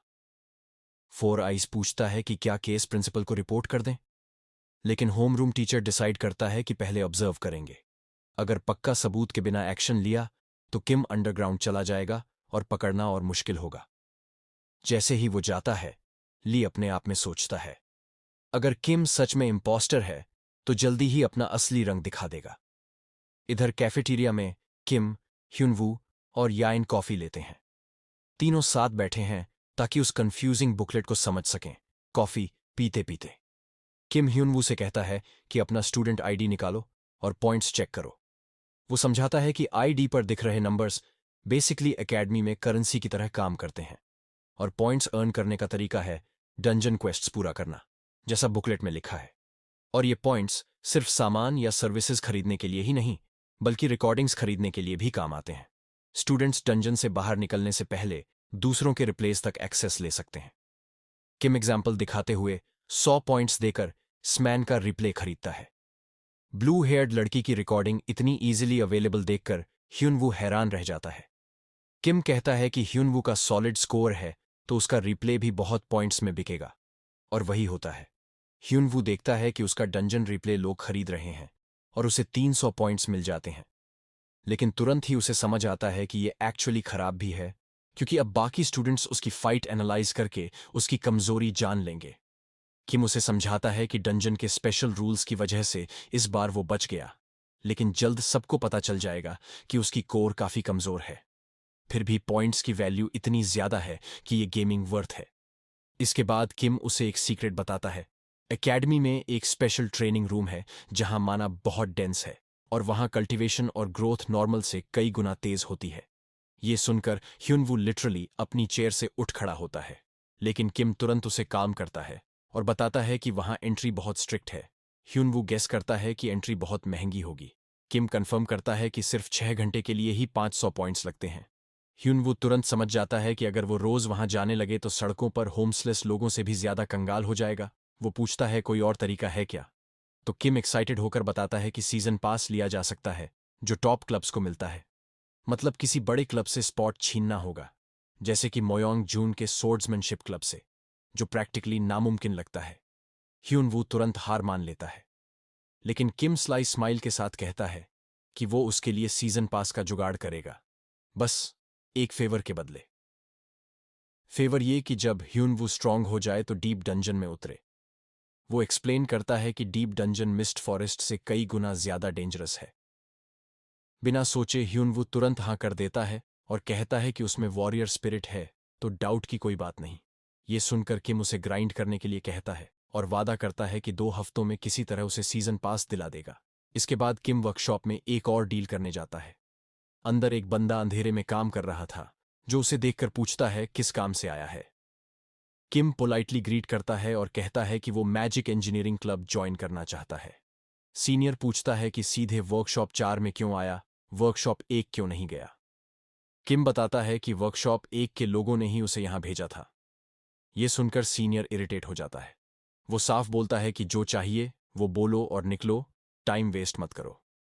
किम देखता है कि उसके सीनियर के पास बी रैंक का मैजिकल इंजीनियरिंग स्किल है, और बिना रिस्पेक्ट की परवाह किए उसे कॉपी कर लेता है। फिर उसकी नज़र एक शाइनिंग ब्लू क्यूब पर जाती है। किम क्यूब उठाकर पूछता है कि क्या ये वैल्यूएबल है। सीनियर बताता है कि ये बेकार का कबाड़ है, क्योंकि इतना कॉम्प्लेक्स है कि कोई रेप्लिकेट नहीं कर सकता। किम कैजुअली पूछता है कि क्या वो क्यूब उसे दे सकता है, और कहता है कि उसे फ्री लेना ठीक नहीं लगेगा। इसके बदले वो कैटलिस्ट रिएजेंट ऑफर करता है, जो इंजीनियर्स के लिए हमेशा काम की चीज होती है। जैसा उसने प्लान किया था, सीनियर खुश होकर डील मान लेता है और उसे क्यूब दे देता है।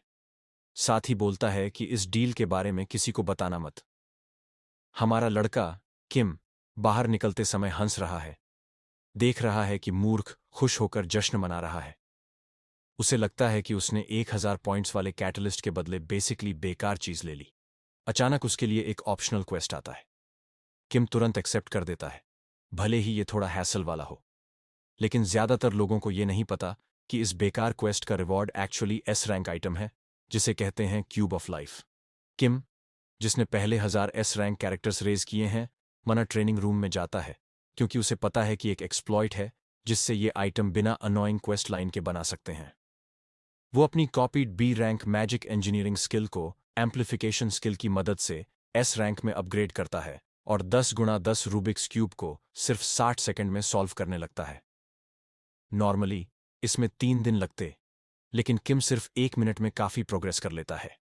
इसके बाद वो पूरी तरह फोकस हो जाता है और 1 घंटे तक मेडिटेशन करता है, अपने कोर को ग्रो करता है और फिर क्यूब वर्क को रिपीट करता है, ताकि फ्राइडे तक क्यूब ऑफ लाइफ मिल जाए और वो स्पेशल इवेंट के लिए रेडी हो। अगले दिन क्लास में किम सरप्राइज्ड होता है कि याने जल्दी आ गई है, जबकि ह्यून वू वियर्डली लेट है। लेकिन उसकी अटेंशन जल्दी ही डिस्ट्रैक्ट हो जाती है यानी कि सरप्राइज डायनासोर कुकीज अटैक से। किम इन क्रंची डायनासोर कुकीज से पूरी तरह इम्प्रेस्ड है। थोड़ी देर में ह्यूनवू भी पहुंचता है और किम उससे पूछता है कि स्पेशल ट्रेनिंग रूम में कैसा रहा। ह्यूनवू बड़े होलसम स्माइल के साथ कहता है कि अमेजिंग एक्सपीरियंस था और उसे लगता है कि जल्द ब्रेक थ्रू मिलेगा। ये सुनकर किम प्रॉमिस करता है कि सीजन पास जल्द से जल्द दिलाएगा, जबकि यानी डिप्रेशन में जाती है और उसके अडोरेबल बेयर कुकीज को डायनासोर्स बुलाती है। फिर उनके होम रूम टीचर क्लास में एंटर होता है और अनाउंस करता है कि अब बैटल्स अरीना में होंगी और टाइम लिमिट बढ़ाकर 10 फुल मिनट्स कर दी गई है। हर फर्स्ट ईयर स्टूडेंट को इस वीक में 3 मैचेस कंप्लीट करने होंगे और अगर कोई रिफ्यूज करता है तो स्कोर हेविली डिक्रीज होगा। ये सुनकर किम साइलेंट ग्रिन करता है, एंटिसिपेटिंग करता है उस इवेंट का जिसे वो लंबे समय से वेट कर रहा था। वो सिस्टम पैनल चेक करता है और नोटिस करता है कि सब क्वेस्ट है जो रिवॉर्ड बढ़ाता है बेस्ड ऑन कितनी विक्ट्रीज मिले आफ्टर 3 पीवीपी मैचेस। इसलिए इस बार किम जानता है कि लूज करने का कोई ऑप्शन नहीं है, उसे बस जीतना है। वो ह्युन वू को अरीना के लिए साथ आने को कहता है, लेकिन बाहर निकलने से पहले याने उसका आर्म पकड़ती है और बताती है कि आज वो फ्री है। आसपास लोग सोचते हैं कि कोई प्रपोजल होने वाला है, लेकिन जल्दी ही समझ जाते हैं कि ये सिर्फ ट्रेनिंग सेशन के लिए है।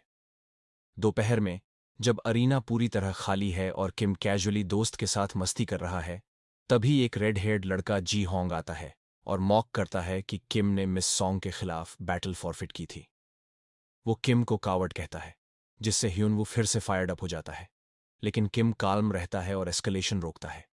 फिर भी किम रेडहेड को प्रोवोक करता है और पॉइंट आउट करता है कि दोनों का प्लेसमेंट एग्जाम स्कोर सेम आया था। ये सुनकर जी होंग और गुस्से में आ जाता है और किम को 1-on-1 ड्यूल के लिए चैलेंज करता है। किम बिना हेजिटेशन एक्सेप्ट कर लेता है, क्लियरली एंजॉय करते हुए कि सब चीजें एग्जैक्टली उसकी प्लान के मुताबिक हो रही हैं। जी होंग सोचता है कि वो एक स्ट्रांग मूव से मैच खत्म कर देगा, लेकिन किम हमेशा एक कदम आगे रहता है। वो जी होंग पर हमिंग बर्ड स्पेल चलाता है और उसे तुरंत पैरालाइसिस में डाल देता है। वह जी होंग को मॉक करता है कि वो वही ट्रिक दोबारा खा गया, खासकर जब अभी थोड़ी ही देर पहले उसे थंडर गर्ल ने ह्यूमिलिएट किया था। किम कहता है कि उसने कम से कम सॉन्ग चुन्ही से ज्यादा मर्सी दिखाई और फिर क्लीन तरीके से लड़ाई खत्म कर देता है। जी होंग प्रॉपर लॉस लेने के बाद भी हार नहीं मानता और कहता है कि दूसरी बार लड़ाई अलग होगी। किम खेल खेल में दूसरे राउंड के लिए भी तैयार हो जाता है, लेकिन नतीजा वही रहता है और जी होंग और वर्स सिचुएशन में फंस जाता है। फिर भी हार मानने को तैयार नहीं, जी होंग एक बार फिर चैलेंज करता है। किम, जिसे बस एक और जीत चाहिए थी अपने क्वेस्ट को पूरा करने के लिए, एक्ट करता है कि वो पूरी तरह एग्जॉस्टेड है और इंसिस्ट करता है कि अगर वो फिर से लड़ना चाहता है तो कुछ रिटर्न में देगा। बेचारा जी होंग सिर्फ एक और मौका पाने के लिए अपने परिवार की बनाई स्पिरिचुअल पिल किम को दे देता है, लेकिन फिर भी वही तरीका अपनाया जाता है और जी होंग फिर से हार जाता है। इस बार बीटिंग ने उसे सही सही समझा दिया और वो हार मान लेता है। पहले के रूड कमेंट्स के लिए भी अपोलोजाइज करता है। वो कहता है कि उसने किम को गलत जज किया और कावर्ड कहा, लेकिन किम कैजुअली कहता है कि अभी के लिए वो वैसे ही एक्ट करता रहे। किम अपनी 3 जीतों को स्टैक करने के बाद अपने फ्रेंड की चेक करता है और पता चलता है कि ह्युनवू भी 2 विक्टोरीज सिक्योर कर चुका है। ह्युनवू कहता है कि उसे अभी एक और मैच बाकी है और किम को पहले जाने को कहता है। किम माना ट्रेनिंग रूम जाता है और याने के साथ ट्रेनिंग शुरू करता है। पेशेंटली उसे मैजिक बुलेट्स की बेसिक्स सिखाता है और उसकी शक्ति बढ़ाने में मदद करता है। याने फास्ट लर्नर निकलती है और उसकी लर्निंग एबिलिटी देखकर किम जेन्युइनली इम्प्रेस्ड होता है। उनकी ट्रेनिंग तब तक जारी रहती है जब तक याने का टर्न आता है। वो अपने मैच में ग्रीन हेयर्ड लड़के क्वाक जोल के सामने जाती है। लड़का टेरेन का फायदा उठाने की कोशिश करता है छिपने के लिए, लेकिन याने मुस्कुराती है और उसे एफर्टलेसली मार देती है, क्लीन और इजी विन सिक्योर करती है। उस रात home room teacher match replays review करता है और कुछ अनयूजुअल चीजें नोटिस करता है। उसकी आंखें वाइड हो जाती हैं जब वो यानी कि लड़ाई देखता है और सोचता है कि कोई केवल 2 दिन में इतना कैसे इंप्रूव कर सकता है। फिर उसे याद आता है कि उसने ओवरहियर किया था कि किम ने उसके साथ ट्रेनिंग की थी और अब साफ हो जाता है कि किम ने फिर से सीरियस स्ट्रिंग्स पुल किए हैं। ये होल चीज टीचर को थोड़ा चिल देती है और वो सोचने लगता है कि ये मिस्टीरियस किड वास्तव में कौन है। इसी बीच किम कहीं और चिल कर रहा है, पूरी तरह क्यूब पर फोकस्ड है। आखिरकार वो क्यूब ऑफ लाइफ क्राफ्ट कर लेता है जो किसी भी स्टोर्ड लाइफ आइटम्स की इफेक्टिवनेस को 1.3 गुना बढ़ा देता है।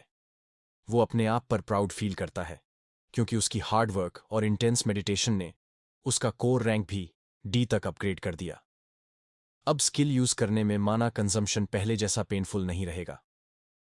प्रिपरेशंस कंप्लीट होने के बाद किम कॉन्फिडेंटली रेडी होता है अपने नए इन्वेंशन को एडवर्टाइज करने के लिए। क्लास जाते समय वो ड्रूइड पार्क नारी से मिलता है। जैसा कि उसने प्लान किया था, उसके सारे एनिमल्स जैसे उसकी कैट लाइफ एनर्जी के प्रति बहुत सेंसिटिव हैं। तो क्यूब इंस्टेंटली टाइगर किटी को अट्रैक्ट करता है और वो सीधे उस पर लीप कर जाता है और खुद को कंफर्टेबल बना लेता है। नारी अपने ओवरली क्यूरियस कैट के लिए अपोलोजाइज करती है और पोलाइटली उसे बाहर आने के लिए कहती है, लेकिन ड्रूइड होने के नाते नारी तुरंत महसूस कर लेती है कि उसके सामने किम का अनोखा इन्वेंशन बहुत रिच लाइफ एनर्जी छोड़ रहा है। उसी समय किम कहता है कि उसे जाना है और वो चाहता है कि नारी अपनी बिल्कुल क्लिंगी कैट को वापस ले जाए, जो उसकी एक्स से भी ज्यादा चिपचिपी है। नारी इस मिस्टीरियस क्यूब से इंट्रीग्ड होकर पूछती है कि क्या वो क्लास 3 का स्टूडेंट है। इसके बाद वो अपनी कैट के साथ चली जाती है और बार बार अपोलोजाइज करती है। इससे किम का क्वाइट मिशन बहुत सक्सेसफुल साबित होता है। उसने नेचर क्लब का ध्यान खींच लिया और प्रेशियस सीजन पास भी स्नैक कर लिया।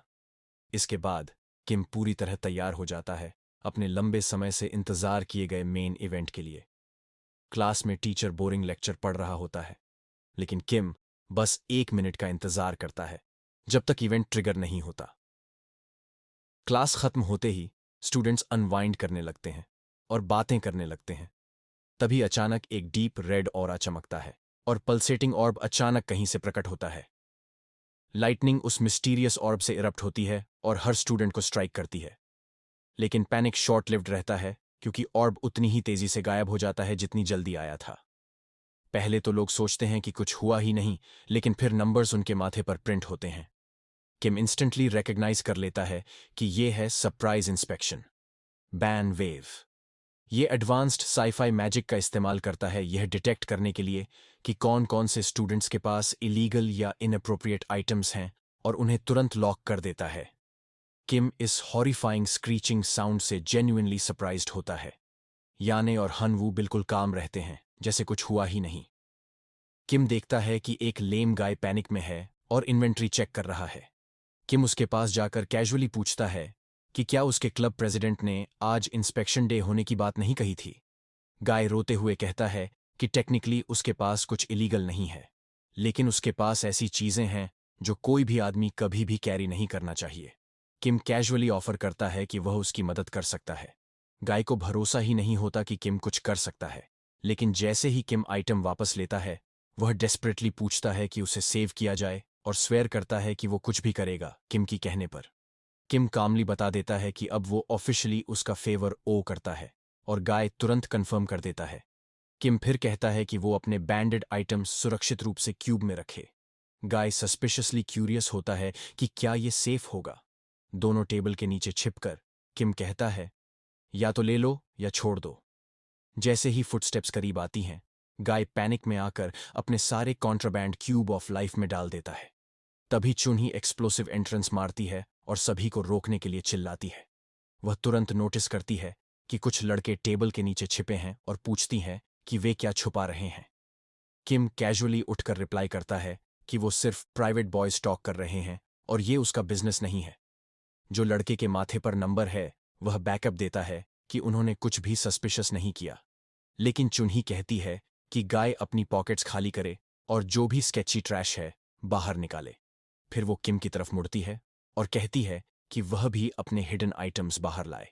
और ब्लाई नहीं बोलता, लेकिन किम के पास जो है वो ट्रिगर नहीं होता। चुन्ही डम्फाउंडेड होकर देखती रहती है। किम एक्सक्यूज करता है और स्ट्रोल करता हुआ क्लास से निकल जाता है, काफी सेटिस्फाइड कि उसने क्यूब ऑफ लाइफ समय से पहले फ्राइडे के लिए सिक्योर कर लिया, क्योंकि इस यूनिक आइटम की यूजफुलनेस डेमोस्ट्रेट करना जो बैंड वेव को बायपास कर सकता है, किम को स्ट्रॉन्ग बैरिंग पावर देगा। क्लास के बाद वो उसी लड़के के साथ हेलवे से निकलता है जो लगातार धन्यवाद देता जा रहा है, क्योंकि अगर वह कॉट हो जाता तो शायद वो अब तक ब्रीथ भी नहीं कर पा रहा होता। किम चीकी स्माइल के साथ कैजुअली रिमाइंड करता है कि उसने ये काम बिल्कुल फ्री में नहीं किया। हमारा लड़का फिर उस व्यक्ति को कहता है कि सीधे उसके क्लब प्रेसिडेंट के पास जाए और आइटम्स रिक्लेम करे।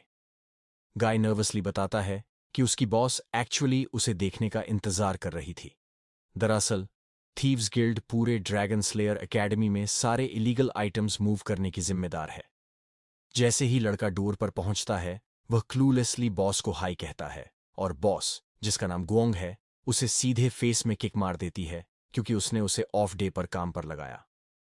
बॉस फिर उसे जमकर पिटती है, कहती है कि उसने उसका फ्री टाइम वेस्ट कर दिया। किम बॉस को याद दिलाने के लिए हाय कहता है कि वह अभी भी वहां खड़ा है। तुरंत ही गुओंग शांत हो जाती है और इंट्रोड्यूस करती है खुद को थीव्स क्लब की प्रेसिडेंट के रूप में। बॉस तुरंत बिजनेस मोड में जंप करती है और डिमांड करती है कि किम उसे वो आइटम दिखाए जो बैंड वेव सिस्टम को बाईपास कर सकता है। क्यूब ऑफ लाइफ को देखकर गुओंग विश्वास नहीं कर पाती कि ऐसा सच में मौजूद है, जैसे रूमर्स में कहा गया था। वह एडमिट करती है कि इसे चुराने की इच्छा उसे तुरंत हो रही है, लेकिन किम उसे याद दिलाता है कि अगर उसने चुराया तो तुरंत कॉट हो जाएगी, क्योंकि सभी मैजिटेक आइटम्स में एंटी थेफ्ट फीचर होता है। ये सुनकर उसकी ओवर द टॉप एक्साइटमेंट थोड़ी कम हो जाती है। गुओंग पूछती है कि किम वास्तव में क्या चाहता है और बताती है कि फिलहाल क्लब के पास ज्यादा रिसोर्सेज नहीं हैं। किम अश्योर करता है कि वह कभी भी उनसे ऐसी चीज नहीं मांगेगा जो वे पूरा नहीं कर सकते। वह पोलाइटली रिक्वेस्ट करता है कि गुओंग उसे टेम्पररी अंडरग्राउंड स्टोरेज रूम तक पर्सनली एस्कॉर्ट करे ताकि वे प्राइवेट बिजनेस डिस्कशन कर सकें। ये सुनते ही गुओंग का मूड सावर हो जाता है और वह नैरो आइज करके पूछती है कि क्या वह सीरियस है। टेम्पररी स्टोरेज वह जगह है जहां सारे कॉन्फिस्केटेड कॉन्ट्राबैंड बैंड वेव से पकड़े जाने के तुरंत बाद रखे जाते हैं। इसे यूजुअली एक हफ्ते में हायर अप्स स्क्रीम कर देते हैं, उसके बाद ये मिस्टीरियसली कहीं और चला जाता है। लेकिन किम काल्मली क्लेम करता है कि उसे ऑलरेडी पता है कि प्रेसिडेंट खुद वहां 1 से 2 दिन में जाने वाली है। गुओंग पूछती है कि क्या वह डिसिप्लिनरी कमिटी का लैकी है। किम श्रग करता है और कहता है कि उसका उन स्टकअप लोगों से कोई लेना देना नहीं है, बल्कि वो उनके साथ प्रिटी बैड टर्म्स में है। गोंग कहती है कि वो पहले से थैंकफुल है, लेकिन किम का करंट रिक्वेस्ट इतना आसान नहीं है। तभी किम उसे ऑफ गार्ड पकड़ता है और कहता है कि उसे पता है कि temporary storage day night guarded है डिसिप्लिनरी कमिटी के मेंबर्स द्वारा, और वहां ब्रेक इन करना तो मुश्किल है, लेकिन बाहर निकलना लगभग इम्पॉसिबल है। इसलिए किम एक डील ऑफर करता है। गुओंग सिर्फ उसे आउट और इन करने में हेल्प करे और बदले में उसे क्यूब ऑफ लाइफ मिलेगा। प्रेसिडेंट पॉज करती है और सीरियसली कंसिडर करती है कि ये कितना यूजफुल होगा थीव्स क्लब के लिए, अपने सबसे वैल्यूएबल आइटम्स को ऐसे मैजिकल क्यूब में छुपाने में जो बैंड वेव डिटेक्ट नहीं कर सकता। किम आखिरी बार उसे अपॉर्चुनिटी देता है कि डील एक्सेप्ट करे, वरना ऑफर खत्म हो जाएगा। ऑपरेशन साइट पर थीव्स इकट्ठे होते हैं। Club leader Dung Yoo Young preliminary head count करती है और चेक करती है कि सभी मौजूद हैं।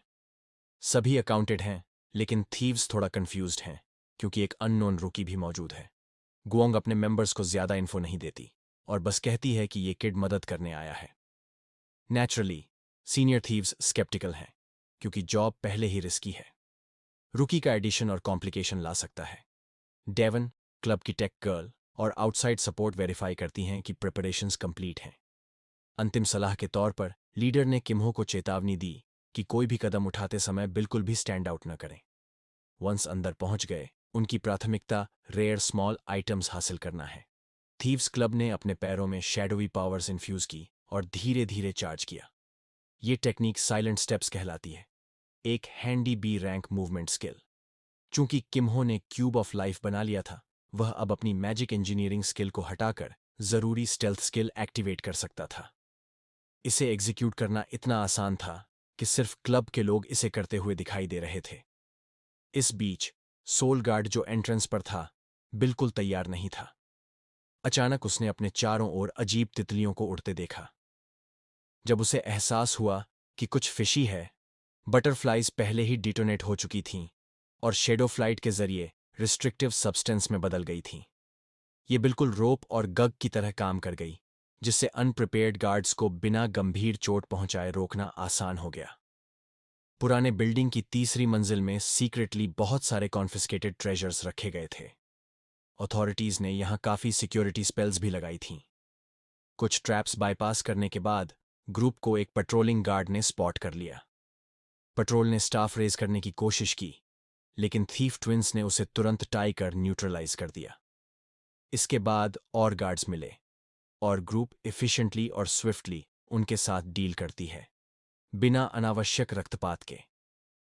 अंत में वे पहुंच गए अस्थायी भंडारण कक्ष के अंतिम कोने तक। मदर लॉर्ड ब्रीच से पहले डंग यूयोंग ने फाइनल चेक के लिए आर्टिफैक्ट निकाला। मैजिक ग्लास से उसने देखा कि डोर के पास एक ट्रबलसम गॉब्लिन जैसा third year hard ass guard खड़ा है, जो A rank X hell cleaver wield कर रहा है। थीफ के लिए गू योंग ये वर्स्ट मैचअप है, इसलिए किमहो को अर्ली मदद के लिए स्टेप इन करना पड़ा। उसने गर्ल बॉस से कंफर्म किया कि क्या उसके पास शैडो ड्रीम स्किल है। कुछ ही लोग इस टेक्निक को जानते हैं, लेकिन अब एक्सप्लेन करने का टाइम नहीं था। कॉन्फर्मेशन मिलने के बाद किम्हो ने उसे थोड़ा टच किया और एम्पलीफाई स्किल से सी रैंक शैडो ड्रीम को ए रैंक में एलिवेट किया। टाइम कम था, इसलिए शॉक होने का मौका भी नहीं था। गू योंग ने शैडो ड्रीम यूज किया और अब तक जितनी बटरफ्लाइज समन की थीं, उससे ज्यादा स्पॉन कर दीं। पर्पल फ्लायर्स तेजी से एक्स विल्डिंग ब्रूट के चारों ओर स्वॉर्म करने लगीं। ब्रूट ने जायंट वेपन स्विंग किया, लेकिन बटरफ्लाइज के एक्सप्लोजन से चेन रिएक्शन ट्रिगर्ड हुआ। एक ब्लो में वो पूरी तरह न्यूट्रलाइज्ड हो गया। वह कोकून जैसा दिख रहा था, ready to hatch wings. A rank skills सच में ए रैंक ही होती हैं। गुयू योंग ने मेंटल नोट लिया कि मिशन के बाद फ्रेशमैन से इस क्रेजी सिचुएशन के बारे में बात करनी है। Last line of defence neutralise हो जाने के बाद थीव्स ट्रेजर पर फीस्ट करने लगे। इस बीच किमहो ने कुछ पर्सनल शॉपिंग भी की। एकेडमी की बैंड आइटम लिस्ट में mostly items with dangerous side effects restrict किए गए हैं, जो बॉडी या माइंड डैमेज करते हैं। टुनाइट किमहो का target band items with elemental penalties था, जैसे कि शॉक स्टोन जो पैरालिसिस कॉज करता है, लेकिन उसकी एस रैंक एलिमेंटल रेजिस्टेंस के कारण ये आइटम प्रैक्टिकली सेफ हो गए। कुछ मिनट केयरफुल स्काउरिंग के बाद किमहो फाइनली अपने हॉल से सैटिस्फाइड महसूस करता है। थोड़ा समय बचा होने के कारण किमहो ने सोचा कि क्यों न स्किल बुक्स भी ब्राउज कर लें, क्योंकि स्किल्स जिनमें सिवियर एलिमेंटल पेनल्टीज होती हैं अक्सर बहुत स्ट्रांग होती हैं। स्टैक्स में stacks of skill books check करने के बाद उसकी नज़र एक स्मोल्डरिंग बुक पर पड़ी जो असामान्य गर्मी छोड़ रहा था। कॉम्बैट स्किल्स में कमजोर होने के कारण किमहो के लिए यह फायरी फिस्ट ग्रिमोयर एक गॉड सेंट जैसा था। लूट पैक करते समय कुछ अनएक्सपेक्टेड गेस्ट्स सडनली आ गए। ड्रैगन स्लेयर एकेडमी के स्टूडेंट काउंसिल प्रेसिडेंट स्यून की और second year discipline committee member Gwachung Je ने चोरी के ऑपरेशन में कॉम्प्लिकेशन डाल दी। डंग यू योंग बिल्कुल भी परेशान नहीं हुई, बल्कि अनॉयड थी। ये शायद उनके लिए गलत नाइट थी। स्टूडेंट काउंसिल प्रेसिडेंट ने तुरंत सरेंडर की डिमांड की और सभी को डिसिप्लिनरी रूम में पीसफुल ट्रांसफर करने को कहा। ऑपरेशन जितना लंबा चलता, थीव्स के लिए उतना ही मुश्किल हो जाता।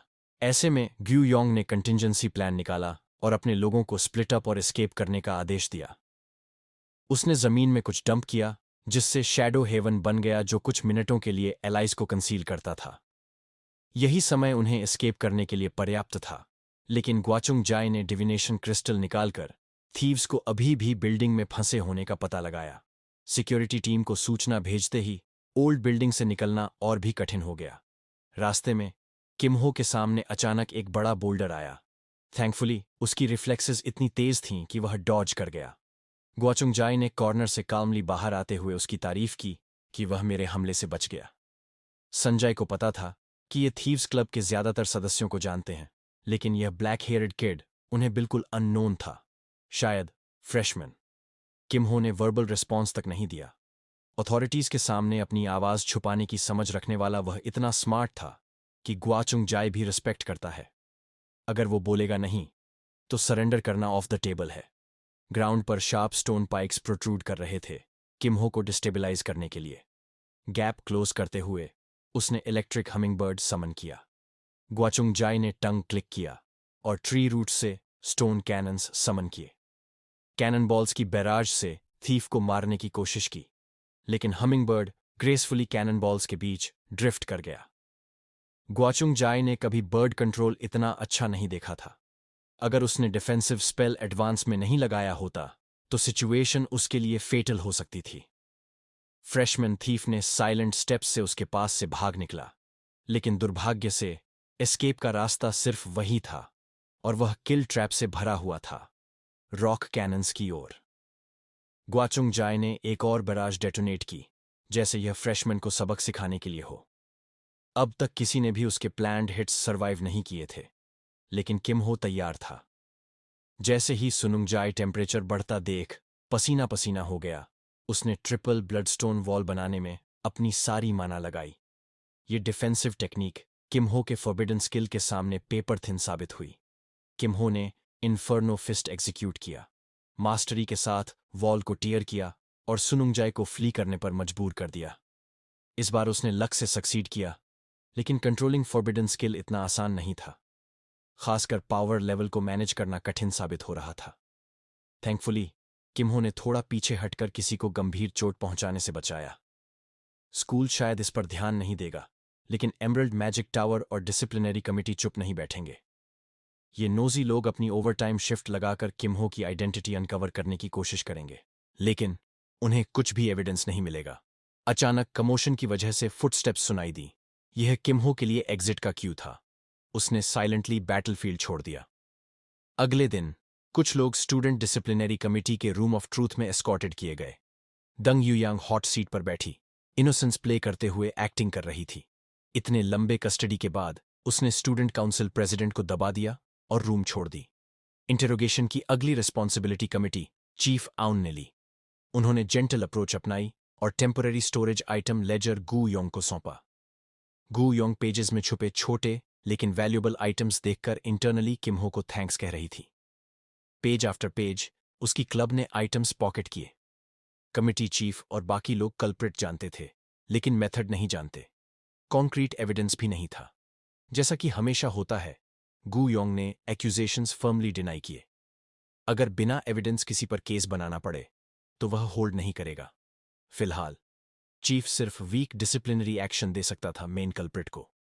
रूम ऑफ ट्रूथ से बाहर निकलते हुए गू योंग डिसिप्लिनरी कमेटी से मिली। रूम में हेडकाउंट देखा तो कोर मेंबर मिसिंग था। चून हेआई एनॉयड हुई क्योंकि मास्टरमाइंड किम हो शेमलेसली एक्टिंग डम कर रहा था। चून हाई बॉइलिंग पॉइंट तक पहुंच गई।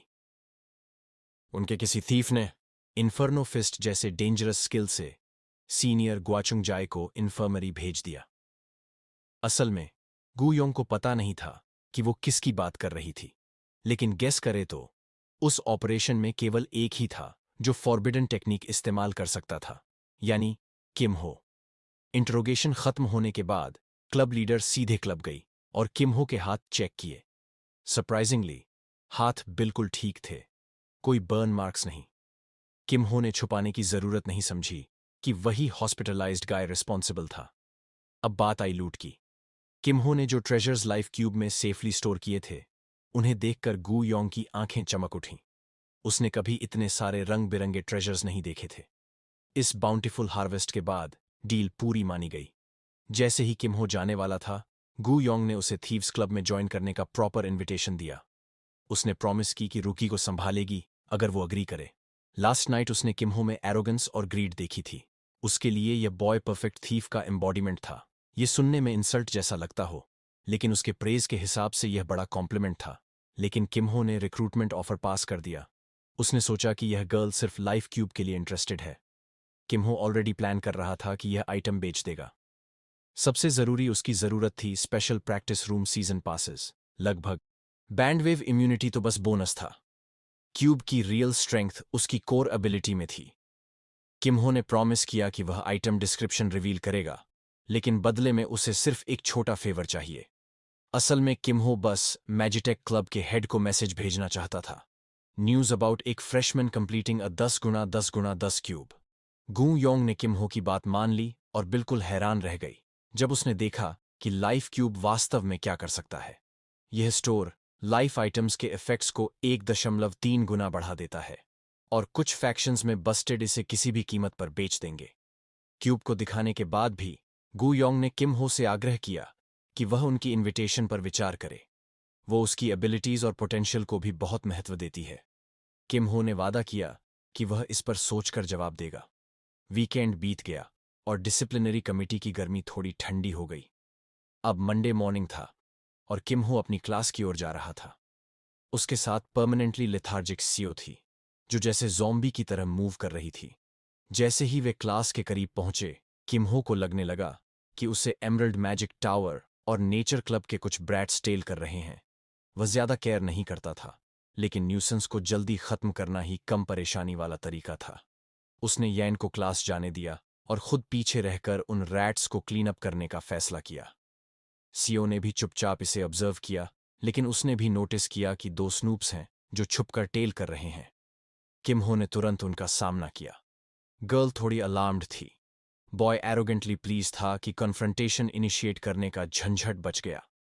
बॉय ने प्राउड होकर कहा कि वह एमरल्ड मैजिक टावर का मेज है। गर्ल पोलाइट और फॉर्मल अप्रोच करती है और किम्हो को उनके लीडर से मिलने का इनविटेशन देती है, लेकिन किम्हो ने फर्म रिजेक्शन दिया।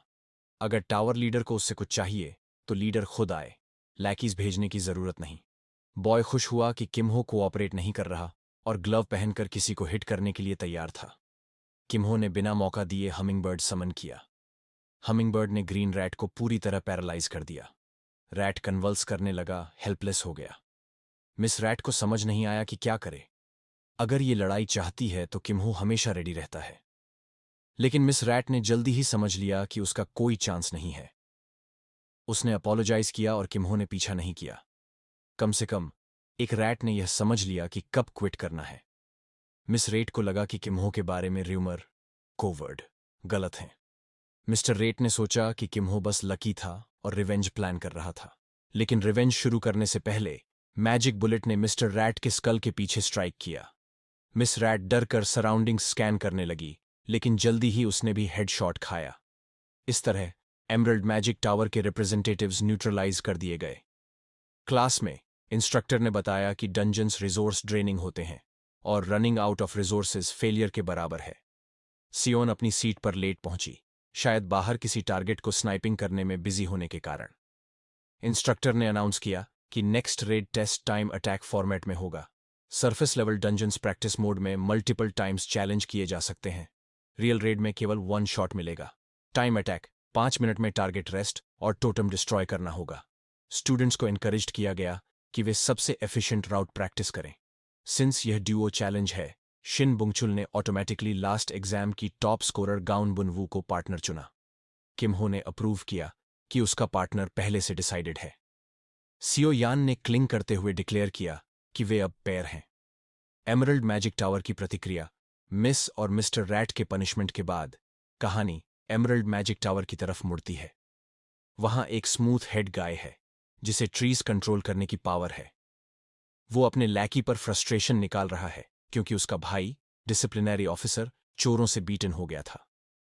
स्मूथ हेड ने अपने इमोशंस को कंट्रोल किया और मिस्टर रेट को गिरा दिया ताकि चीजें और बिगड़ न जाएं।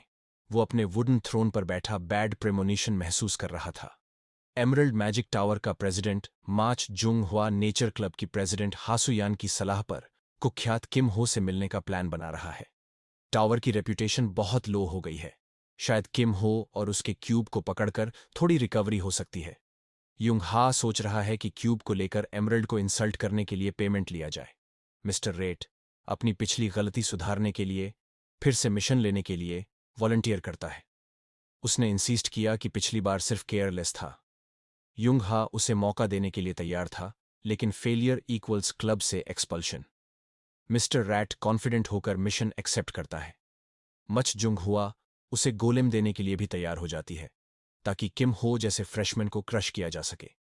किम हो और सीओयेन की तैयारी वहीं किम हो गॉब्लिन स्वॉम्प में सीओयेन के साथ प्रैक्टिस कर रहा है। ये उनका फर्स्ट प्रैक्टिस रन था ट्रायल के लिए, ताकि टाइम अटैक ट्रायल में टॉप रिवॉर्ड मिल सके। सिस्टम ने किम हो को अंडर अ मिनट दिया सोलो और ड्यूओ डंजन क्लियर करने के लिए। सोलो डंजन ईजी है क्योंकि किम हो फुल आउट जा सकता है। ड्यूओ डंजन ट्रिकी है। अगर वह यान को फिक्स्ड पैटर्न सिखाएगा, स्पीड रनिंग आसान होगा, लेकिन नेचुरल ग्रोथ नहीं होगा। किम हो चाहता है कि यान अपनी ओन रोटेशंस और रूट्स प्रैक्टिस करे। गॉब्लिन स्वॉम्प बॉस फाइट कुछ मिनट की प्रैक्टिस और मूवमेंट के बाद ड्यूओ फ्लडेड गॉब्लिन डेन यानी स्वॉम्प बॉस के पास पहुंचते हैं। किम हो पूछता है कि यान डॉज स्ट्रैटेजी या फुल ऑफेंसिव स्ट्रैटेजी अपनाना चाहती है। Boss defeat just 120 bonus point. Kim Ho अपने हमिंगबर्ड कंट्रोल के साथ ऑप्टिमल सपोर्ट पोजीशन में आता है। फ्लड गॉब्लिन डम नहीं था, उसने ऑब्वियस अटैक टैंक नहीं किया। बॉस का अटेंशन अट्रैक्ट हुआ, जिससे यान को क्लीन शॉट मिल गया। राइफल का डैमेज एक शॉट किल के लिए नहीं था, बस बॉस और हॉस्टाइल हो गया। बॉस ने यायन पर एग्रो शिफ्ट किया, लेकिन यायन काम रही। उसका कॉन्फिडेंस पार्टली किम हो पर ट्रस्ट से आता है। किम हो ने एम्पलीफाई किया। Hummingbird C rank temporarily. Bird बड़ा और वोल्टेज पैरालिसिस इफेक्ट ज्यादा पोटेंट हुआ। यायन ने 5 मीटर ब्रूटल शॉट लगाया। बॉस पूरी तरह से हैरान। Practice run result duo score 649 अंक, kill points plus time remaining plus clear bonus. उन्होंने पहले रन से बेस्ट टाइम शेव किया। इंप्रूवमेंट के लिए अभी भी रूम है। याइन ने किम हो से पूछा कि क्या वह मैजिक शॉट टेक्निक फिर से डेमोन्स्ट्रेट कर सकता है। किम हो ने महसूस किया कि यह लड़की कितनी कम्पेटिटिव है। वो फ्रस्ट्रेटेड थी कि बॉस पहली क्लीन लुक में नहीं गिरा। इसलिए उन्होंने डिसाइड किया कि ट्रेनिंग सेंटर जाकर स्पेसिफिक पार्ट्स पर काम करना बेटर होगा। शूटिंग रेंज में किम हो की ट्रेनिंग। किम हो ने डिस्चार्ज स्किल पर इंटेंसिव लेसन बनाया।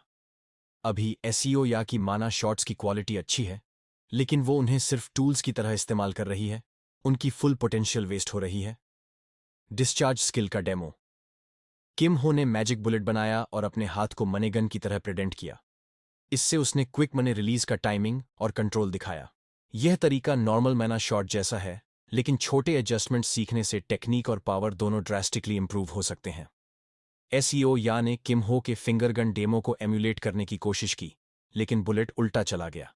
इसका मतलब है कि उसकी बेसिक्स अभी कमजोर हैं। इसलिए डिफिकल्टी कम करने के लिए वे अभी सिंपल मना शॉट्स प्रैक्टिस करने लगे। एसईओ या का असाइनमेंट। माना shot perfection. Cafeteria scene. Kim Ho dinner लेने गया। एसईओ या ने उसे ब्लैक कार्ड ऑफर किया, जिससे पता चलता है कि वो फिल्थी रिच है। कैफेटेरिया में हान सोमन नाम का स्वॉर्ड्समैन किम हो को नोटिस करता है। चून है भी ये चेक करता है। करने आई कि क्या किम हो वही थीफ था जिसने इन्फर्नो फिस्ट इस्तेमाल किया था। चुनहाई का प्लान। उसने किम हो की हाथों की जांच की, disguised as palm reading practice. Kim Ho ने फ्लस्टर्ड होकर हाथ दिखाए। चुनहाई को बर्न मार्क्स नहीं मिले। सिचुएशन ऑकवर्ड हुई और चुनहाई फ्लस्टर्ड होकर भाग गई। किम हो ने इसे टीज किया और अपनी लव लाइफ के फ्यूचर के बारे में पूछा। चुनहाई ने कहा कि उसके सामने टफ डेज हैं। इस इंटरैक्शन से किम हो ने अपने आइडेंटिटी पर फर्दर सस्पिशन से बचाव किया। Next day practice. किम हो और सीओ यान फिर से स्पीड रन प्रैक्टिस कर रहे थे। इस बार सीओ यान ने 2 पिस्टल्स इस्तेमाल किए ताकि गोबलिन पर शेयर नंबर से हमला कर सके। Boss fight. किम हो ने सपोर्ट रोल निभाया। हमिंगबर्ड्स से स्टून किया। सीओ यान ने डैमेज आउटपुट दिया। इस बार उसकी शॉट्स इतनी स्ट्रांग थीं कि गॉबलिन वेपन्स भी टीयर हो गए। Points 728 points. Time, kill count, boss elimination, clear bonus. Outcome. Kim Ho ने एसईओ यान को प्रेज किया। पहली बार ट्रेन के बाद किम हो ने उसे स्माइलिंग देखा।